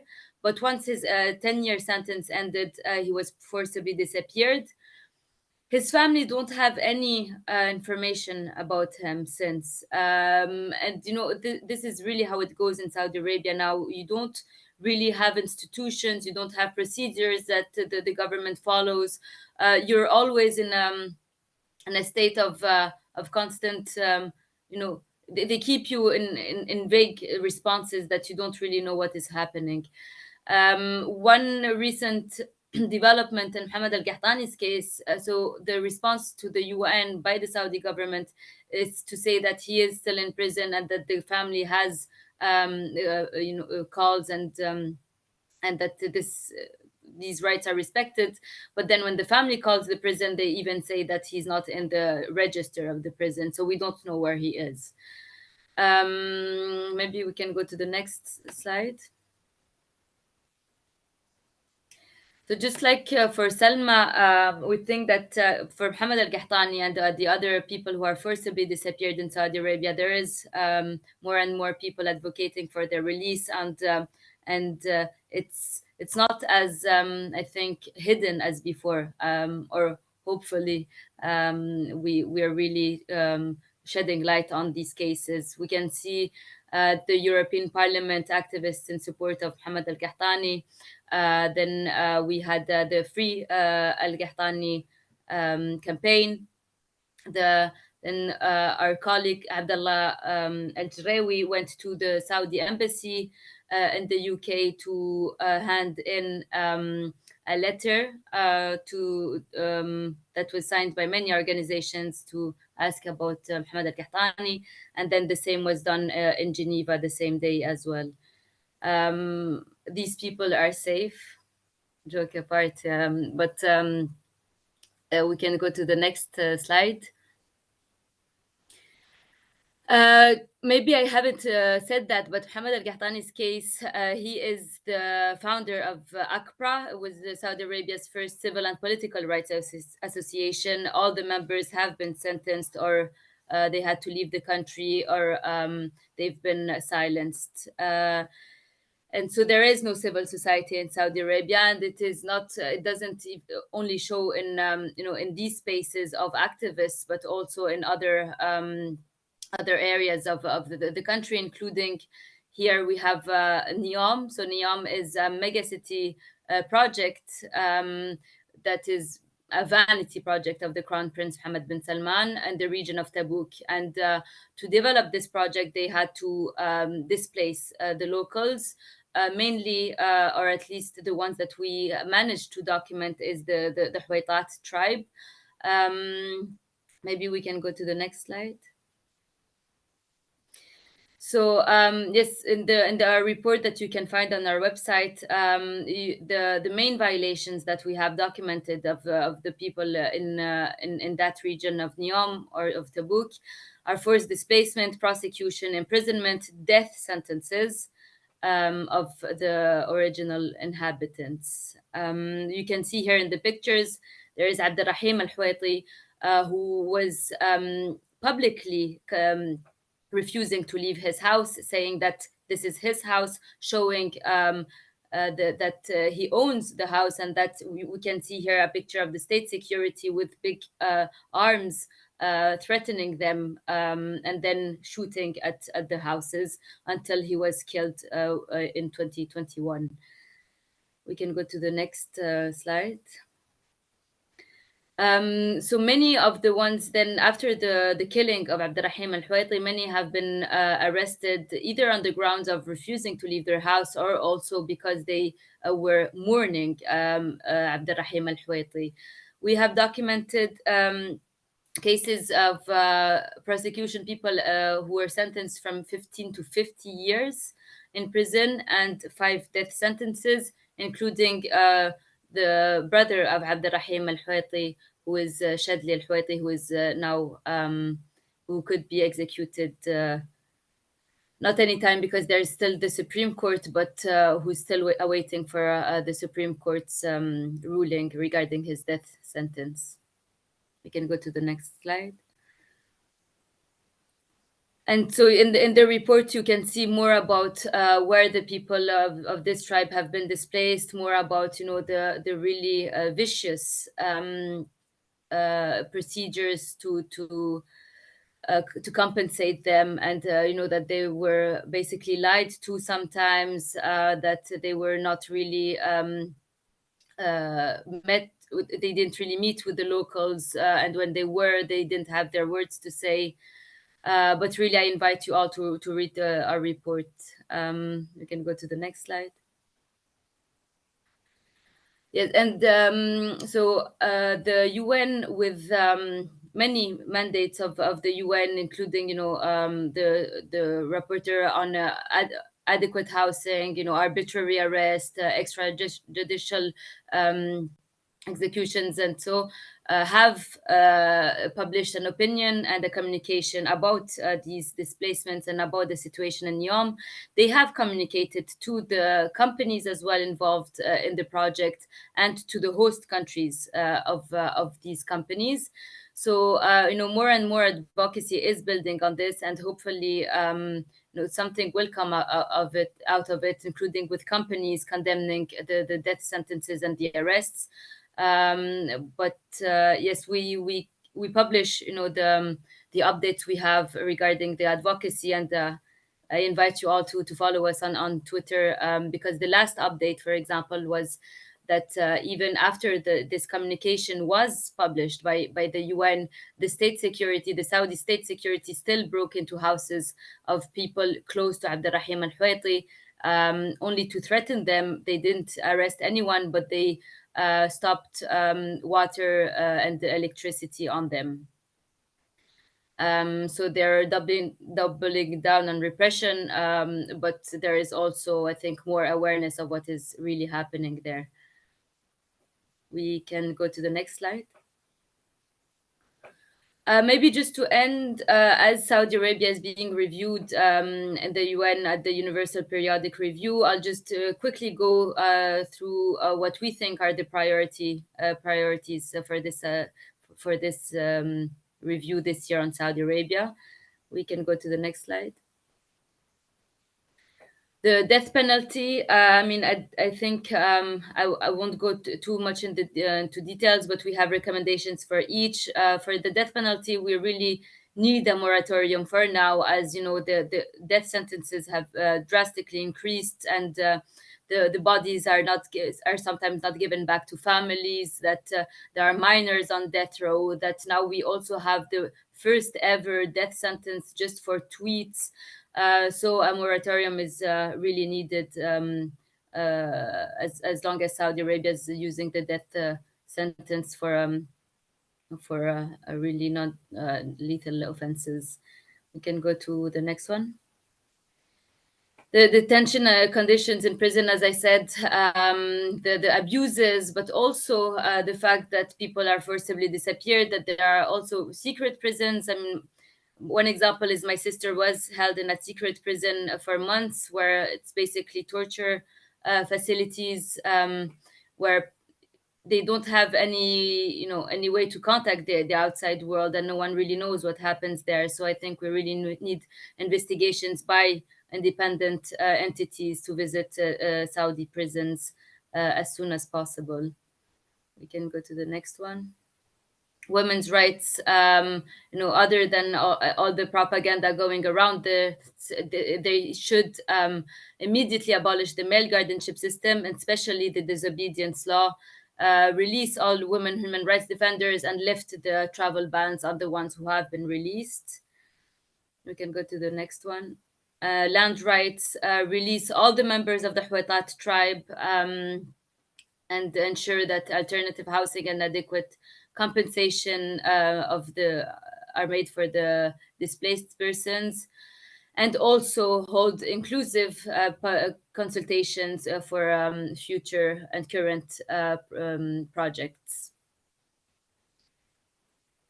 This is mainly the broad situation of human rights in Saudi Arabia. I think it was a bit more academic than everyone's presentation, but really I'm happy to answer any question you may have. Thank you, Lina. Thank you very much for sharing all of this information, and also the recommendations. They were really straight to the point of what the situation in Saudi Arabia is. And I would like to reiterate on releasing all women human rights defenders from the prisons, along with all the HRDs. Now going to Iran, women human rights defenders continues to face extreme sentences and poor treatment in Iran. For example, Nobel Peace Prize winner Narges Mohammadi was imprisoned in 2015 for standing against the death penalty, but released for health reasons in October 2020 before being re-arrested again in November 2021. She has been sentenced to 31 years in prison and 154 lashes. Even in prison, Narges has not been silenced, as she organized a sit-in inside Evin prison on the 19th of September of this year, a day ahead of anniversary of the death in custody of the 22-year-old Kurdish woman, Mahsa Amini. Nasrin Sotoudeh is a laureate of the 2020 Right Livelihood Award, the European Parliament 2012 Sakharov Prize, and one of the 2023 US State Department Global Human Rights Defenders Award. In March 2019, she was sentenced to a cumulative 38 years in prison and 148 lashes for providing legal defense services to women charged with a crime for not wearing a hijab. She has been in and out of the prison and currently in prison after being beaten and arrested on 29th of October 2023 of this year in Tehran during the funeral of the 16-year-old Armita Geravan, who died a day earlier after spending nearly a month in intensive care after being beaten in the metro for failing to wear a hijab as well. Nazreen herself was not wearing hijab at the time of her arrest, along with several other women who were protesting. Now let me introduce our guest, Fatima Ikhtisari, an Iranian poet, writer, and freelance filmmaker. She holds a master's degree in midwifery, but her true passion lies in the realm of writing. Throughout her career, Fatima has authored 10 books covering a wide range of literary forms, including poetry collections, short stories, and polygenres work. Her poems have been translated into various languages such as Norwegian, English, German, Italian, and more. And some of her poetic creatures have been adapted into musical compositions by different artists. She previously held the position of editor at a magazine dedicated to postmodern literature, which regrettably faced censorship in Iran as well, and was eventually shut down before her arrest. Presently, she serves as editor of the Iranian Independent Literature magazine, an online literary publication. In 2013, Fatima was imprisoned in Evin prison, but was later released on bail. In 2015, she received a sentence of 11.5 years in imprisonment and 99 lashes. As a result, she made the difficult decision to escape Iran. Since 2017, she has been living in Norway, where she arrived with the assistance of International Cities of Refugee Network.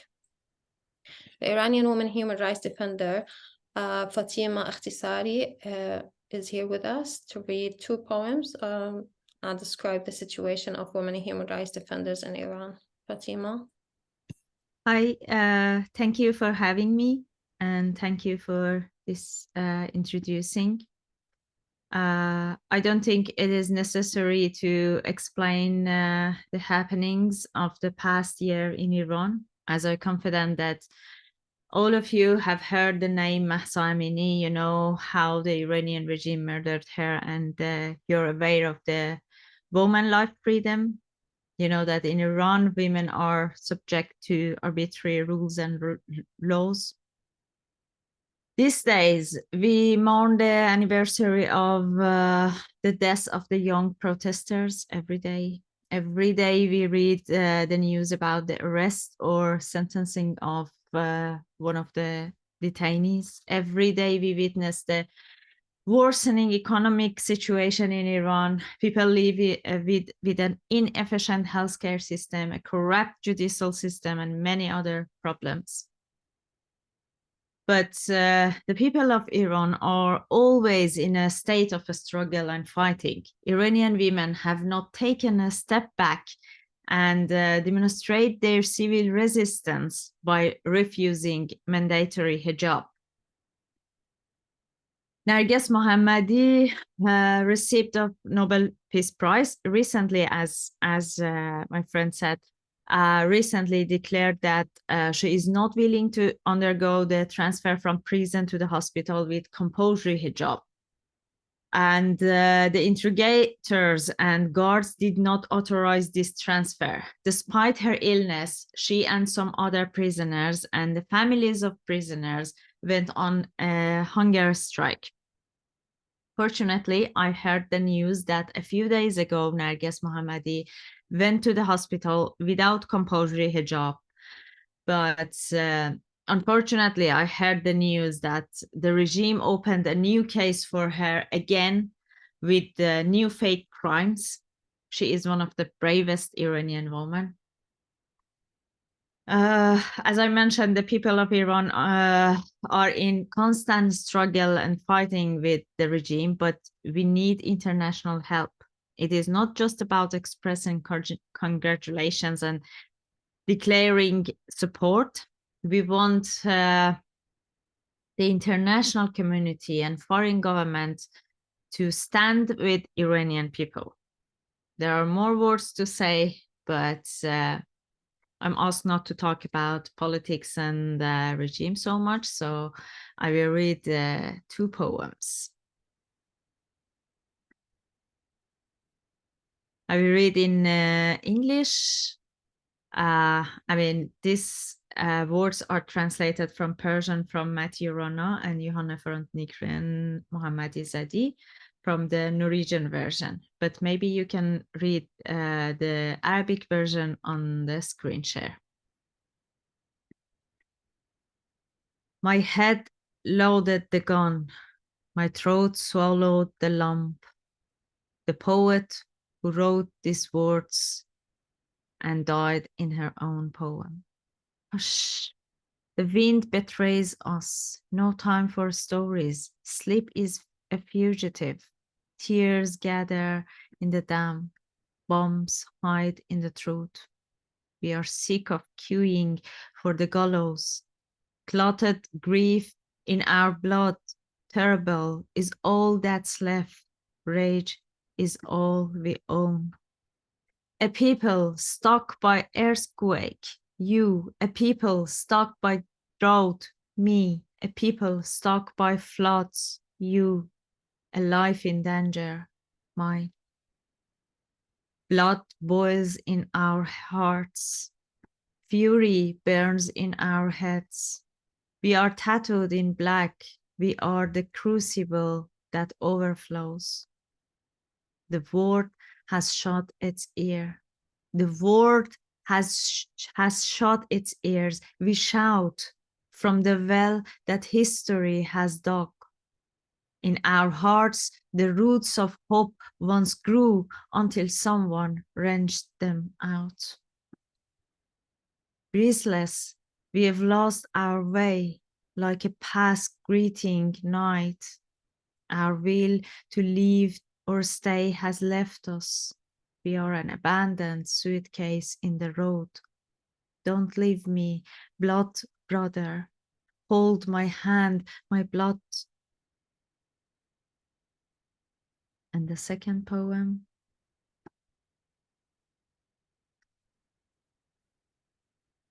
These poems are from my last Norwegian book, She is Not Woman. She is not woman, she is limp scarlet, is a screaming silence, is serene despair, and oh, I wish, in the drone of the conscious self. Is neither woman or man, is an odd sight, hope with hands and feet bound, hard stones in deep pockets, someone who fell from the sky at night.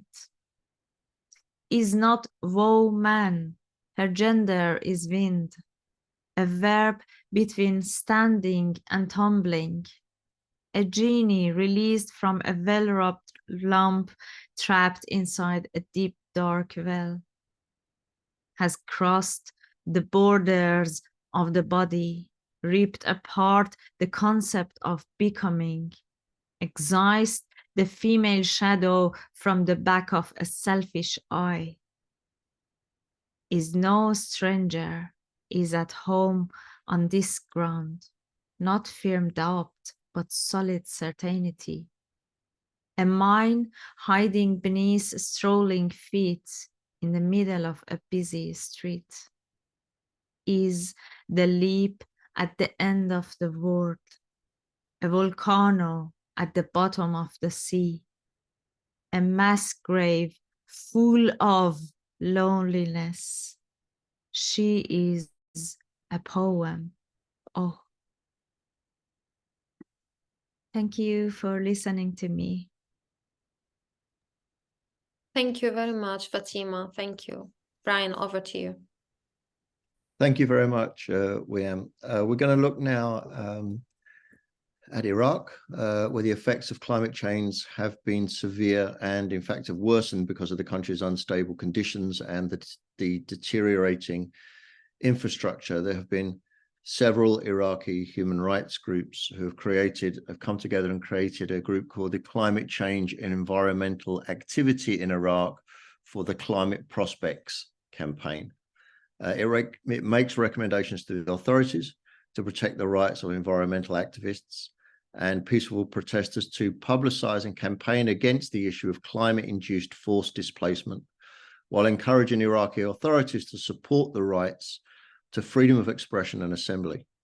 The campaign partners are Continuous Women's Capacity Development Organization, the Iraqi Women's Network, and Al-Tawahuj, an organization for the development and human rights, supported by a project with the Innovation for Change MENA Hub in partnership with GCHR.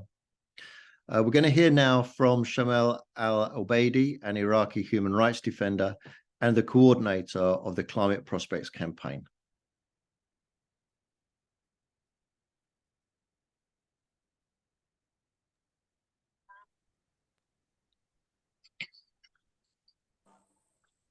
شكرا براين. بداية شكرا لمركز الخليج والشركاء لتنظيم هذا الحدث المهم والحيوي. Thank you, Brian. First, I would like to thank حقوق الإنسان. Gulf Center and the partner for this very important webinar. العراق اليوم يتعرض has been developed on the background of the impacts felt by Iraq due to climate change as a result of a great neglect from the side of the government, the absence of organizational and regulatory frameworks, and limited institutional capacities. All these factors led to Iraq being characterized by the final report as the developing country that is vulnerable to climate change. This impact and these effects led to protests in a number of Iraqi governorates, including in Basra in 2018, in addition to protests in Dhikar province in 2023. These movements and protests condemned or called for an active response to climate change, and they also focused on the mismanagement and the lack of regulatory and institutional foundations to respond to climate change. So there was a need for a climate action or environmental action in Iraq. This movement is facing multiple challenges and restrictions. This campaign was launched in order to achieve three main objectives. The first objective is to increase public awareness of the climate-induced forced displacement issue, especially that in Iraq, there's a lack of awareness about the impact of climate change and the link with human rights, especially for women and children in diverse Iraqi governorates. And the second objective, and despite the fact that Iraq has joined the Paris Agreement, climate agreement, and despite the promulgation of a law in this regard, Iraq up to this point does not have a comprehensive national strategy to respond to climate change or to adapt to climate change. So despite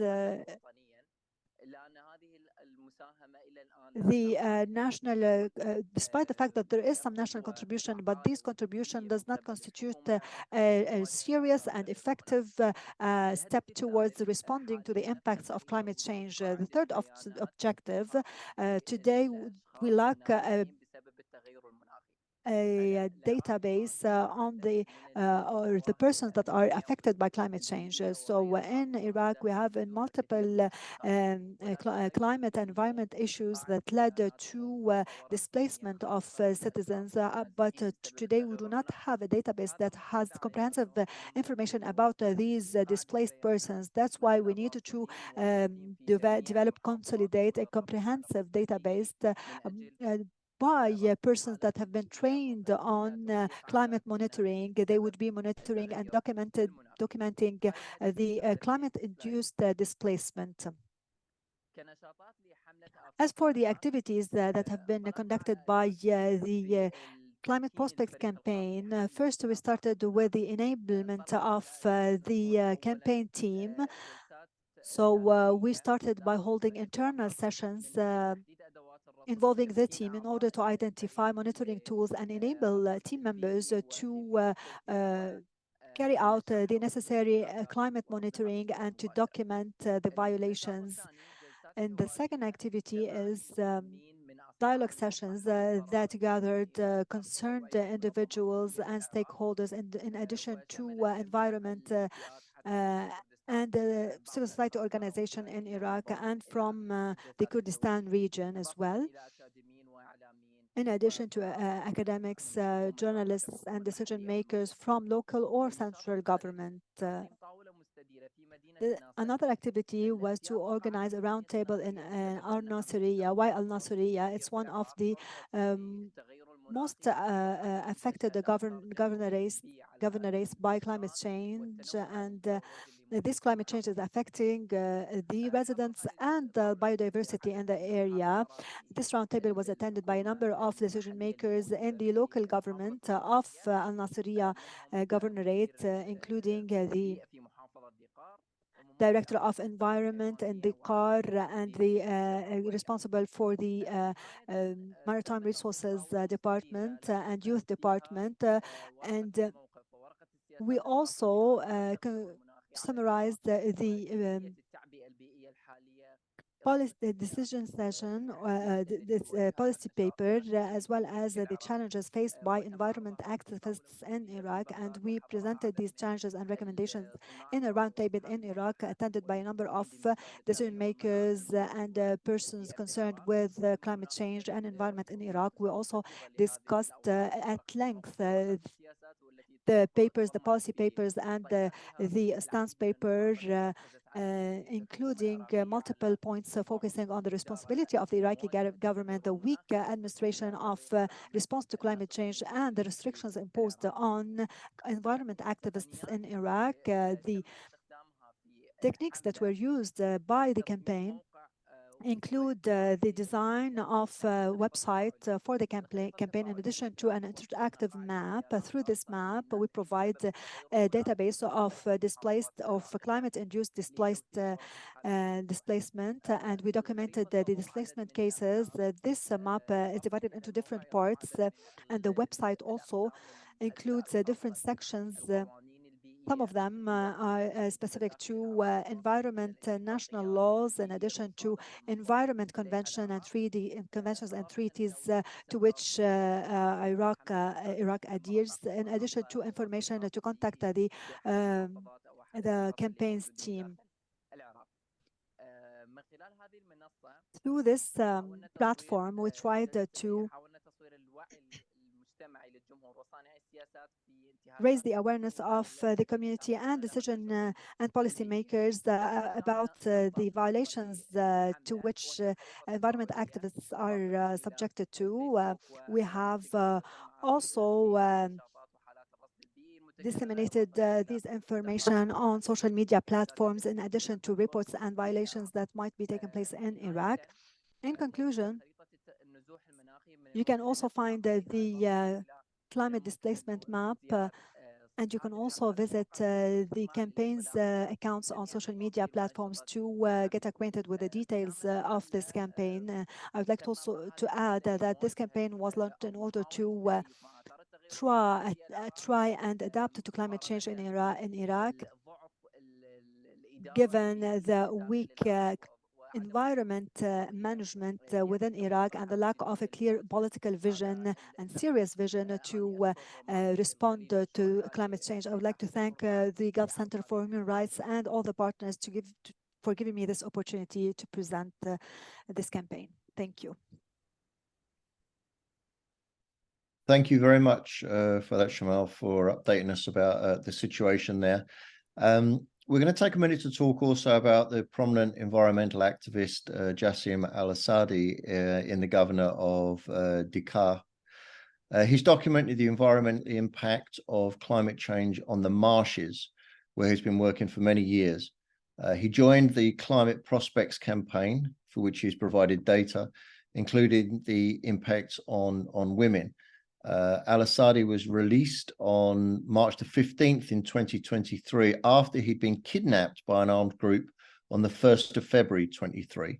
After his release, he said the perpetrators were aiming to dissuade me from defending the residents of the marshes and prevent me from talking about the drought. Despite being tortured in captivity, he said, this kidnapping will increase my determination for people, nature, and its environment. But he noted there are not enough environmental activists to map all the impacts of climate change. His photos of the marsh are beautiful, as you see. In this recent photo, one of a bird, you can see what he calls the cruelty of nature and the barbarism of drought. He says, the birds no longer have a suitable environment to help them continue their lives. The marshes are salty. The mornings are harsh, and the duck is thirsty and suffering hardships, searching for water, even if it's salty.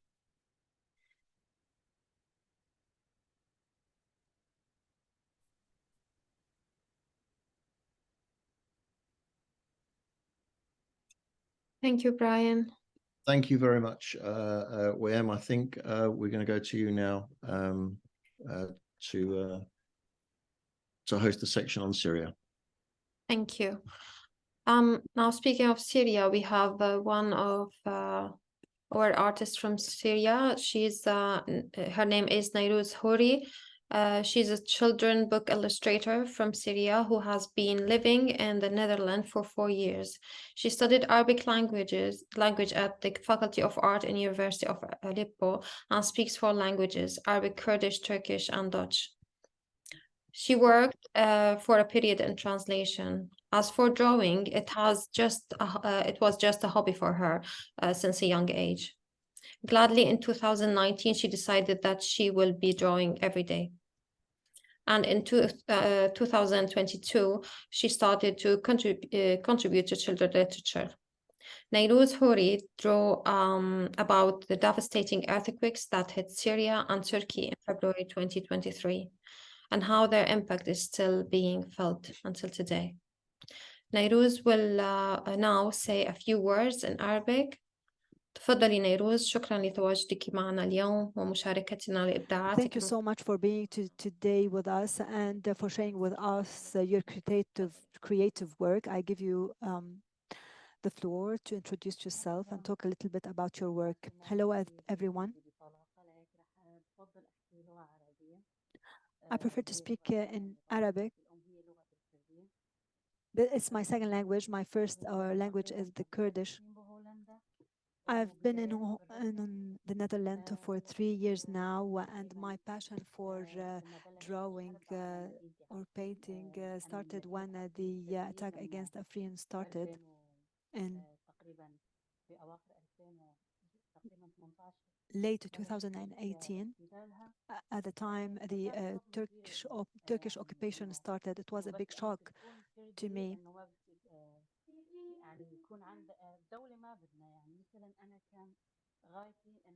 My aim was to live in peace with the other communities, the Arabs, the Kurds, etc.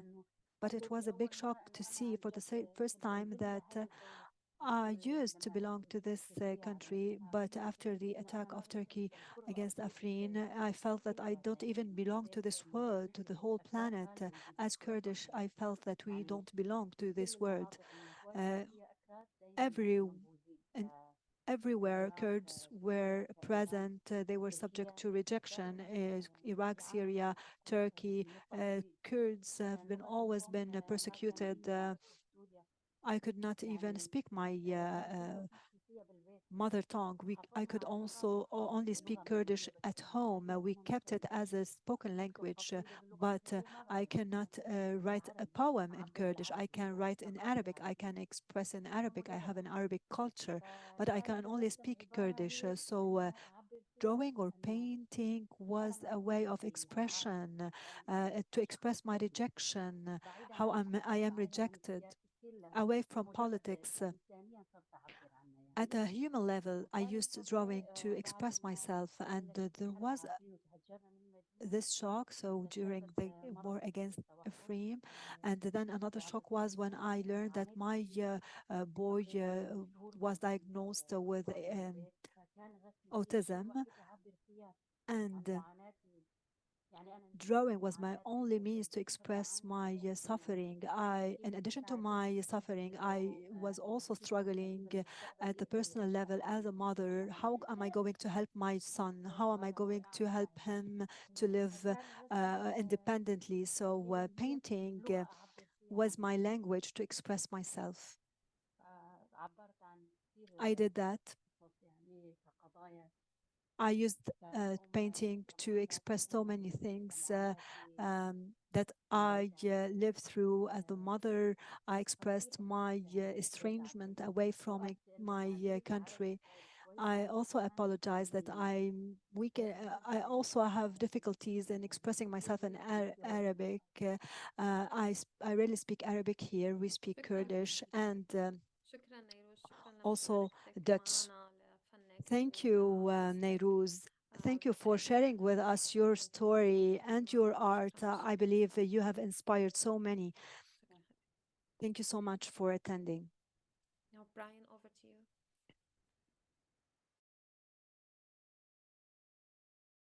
Thank you very much. Thank you very much for that. You know, around the world, human rights defenders, including environmental activists, are being murdered for their work. For example, the indigenous leader of the Arara people, Tindek Arara, from the indigenous land, the Chiquera Seca in the state of Para in Brazilian Amazonia, was found dead in the Ariri River on October the 14th. He was a target of repeated threats by loggers and farmers invading the land. A few days before being found dead, he'd been escorted by the National Guard of the Brazilian army back to his land upon returning from Geneva, where he'd made a statement about invasions to his land at the UN Human Rights Council on September the 28th. He was the best known leader from the Arara people. Thank you, Brian.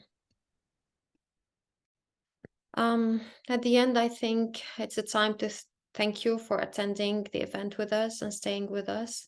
And thank you to all our partners and supporters who are listed here below, with a special thanks to FIDH for supporting the translation and interpretation, to Aquarium Foundation for hosting the Alternative Expo website, and to the Innovative for Change MENA Hub for all the websites and flyers design. And a reminder to keep calling for release of all Emirati human rights defenders, including Ahmed Mansour, Dr. Nasser Ben Ghaith, Amin Al-Abdouli, and Mariam Leblouchi, and all the members of the UAE 94 and the human rights defenders from around the region, including Ala Abdel Fattah, Abdel Hadi Al-Khawaja, Salma Shahab, and the Iranian women human rights defenders, including Nasreen Sotoudeh, Narjis Mohammadi, and many others. And again, please don't forget to sign the petition. The petition is mentioned earlier. The first one is by the Senate campaign and the amnesty petition calling to release UAE's wrongfully held prisoners, and the other petition calling to free Salma Shahab. You'll find all the links in the chat. So please take a minute to sign those petitions and support their cases. Thank you, Jinan. I think I would like also to extend my thanks and appreciation to my colleagues, the co-hosts, Jinan Marzouki and Brian Dooley, for their efforts, and also to the technical team behind the scenes, our colleagues Christina and Michael, and also our colleagues from Amnesty Westminster Bayswater. And now I think we will have our closing music. It's finally the time to have our last video by Elsa Saade, a friend and a former colleague, a fierce activist and a Lebanese musician, singing a poem to Mahmoud Darwish. Unfortunately, Elsa wasn't able to join us today, but we are showing the video from the event we previously hosted and was organized together with Amnesty Westminster Bayswater in 2020, The Prisoner and the Pen. Thank you again and enjoy the video and the music.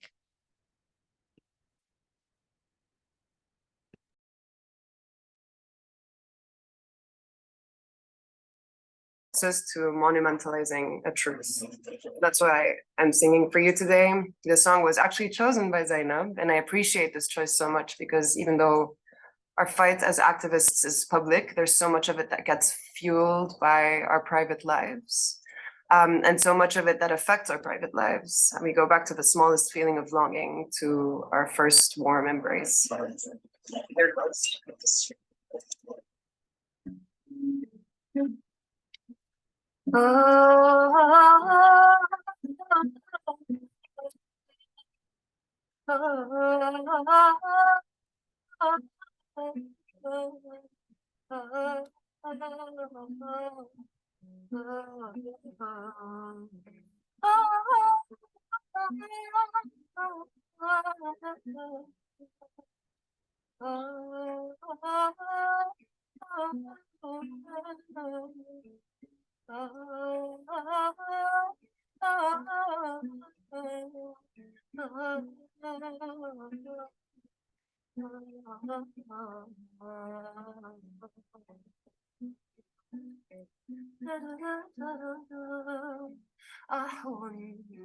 إلى خبز أمي وقهوتي أمي ولمسة أمي أحن إلى خبز أمي وقهوتي أمي ولمسة أمي وتكبر في الطفولة يوما على صدري يوما وتكبر في الطفولة يوما على صدري يوما وأعشق عمري لأني إذا مت أخرج من دمعي أمي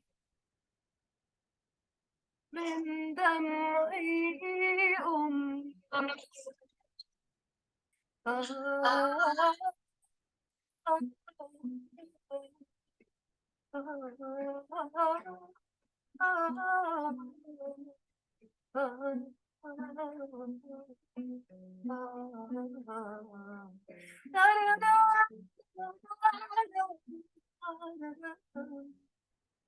خذيني أمي إذا عدت يوما بشاعا لحبك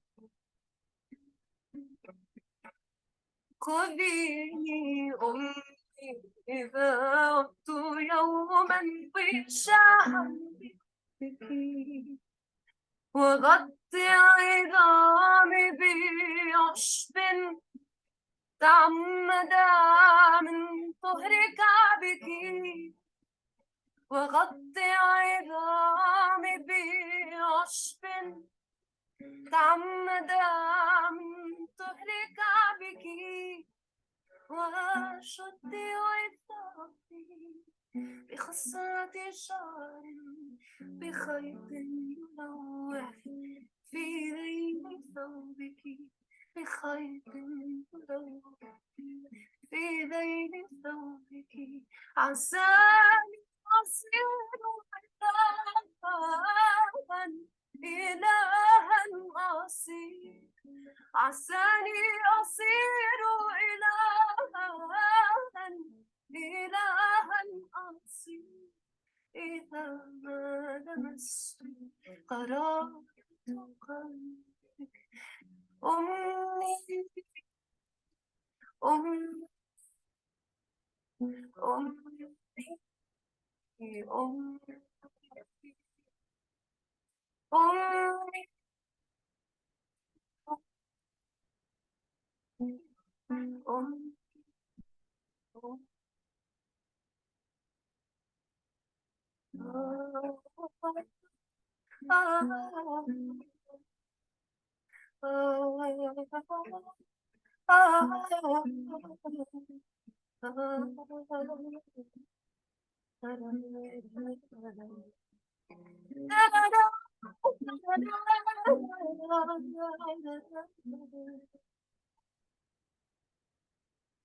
Thank you, everyone.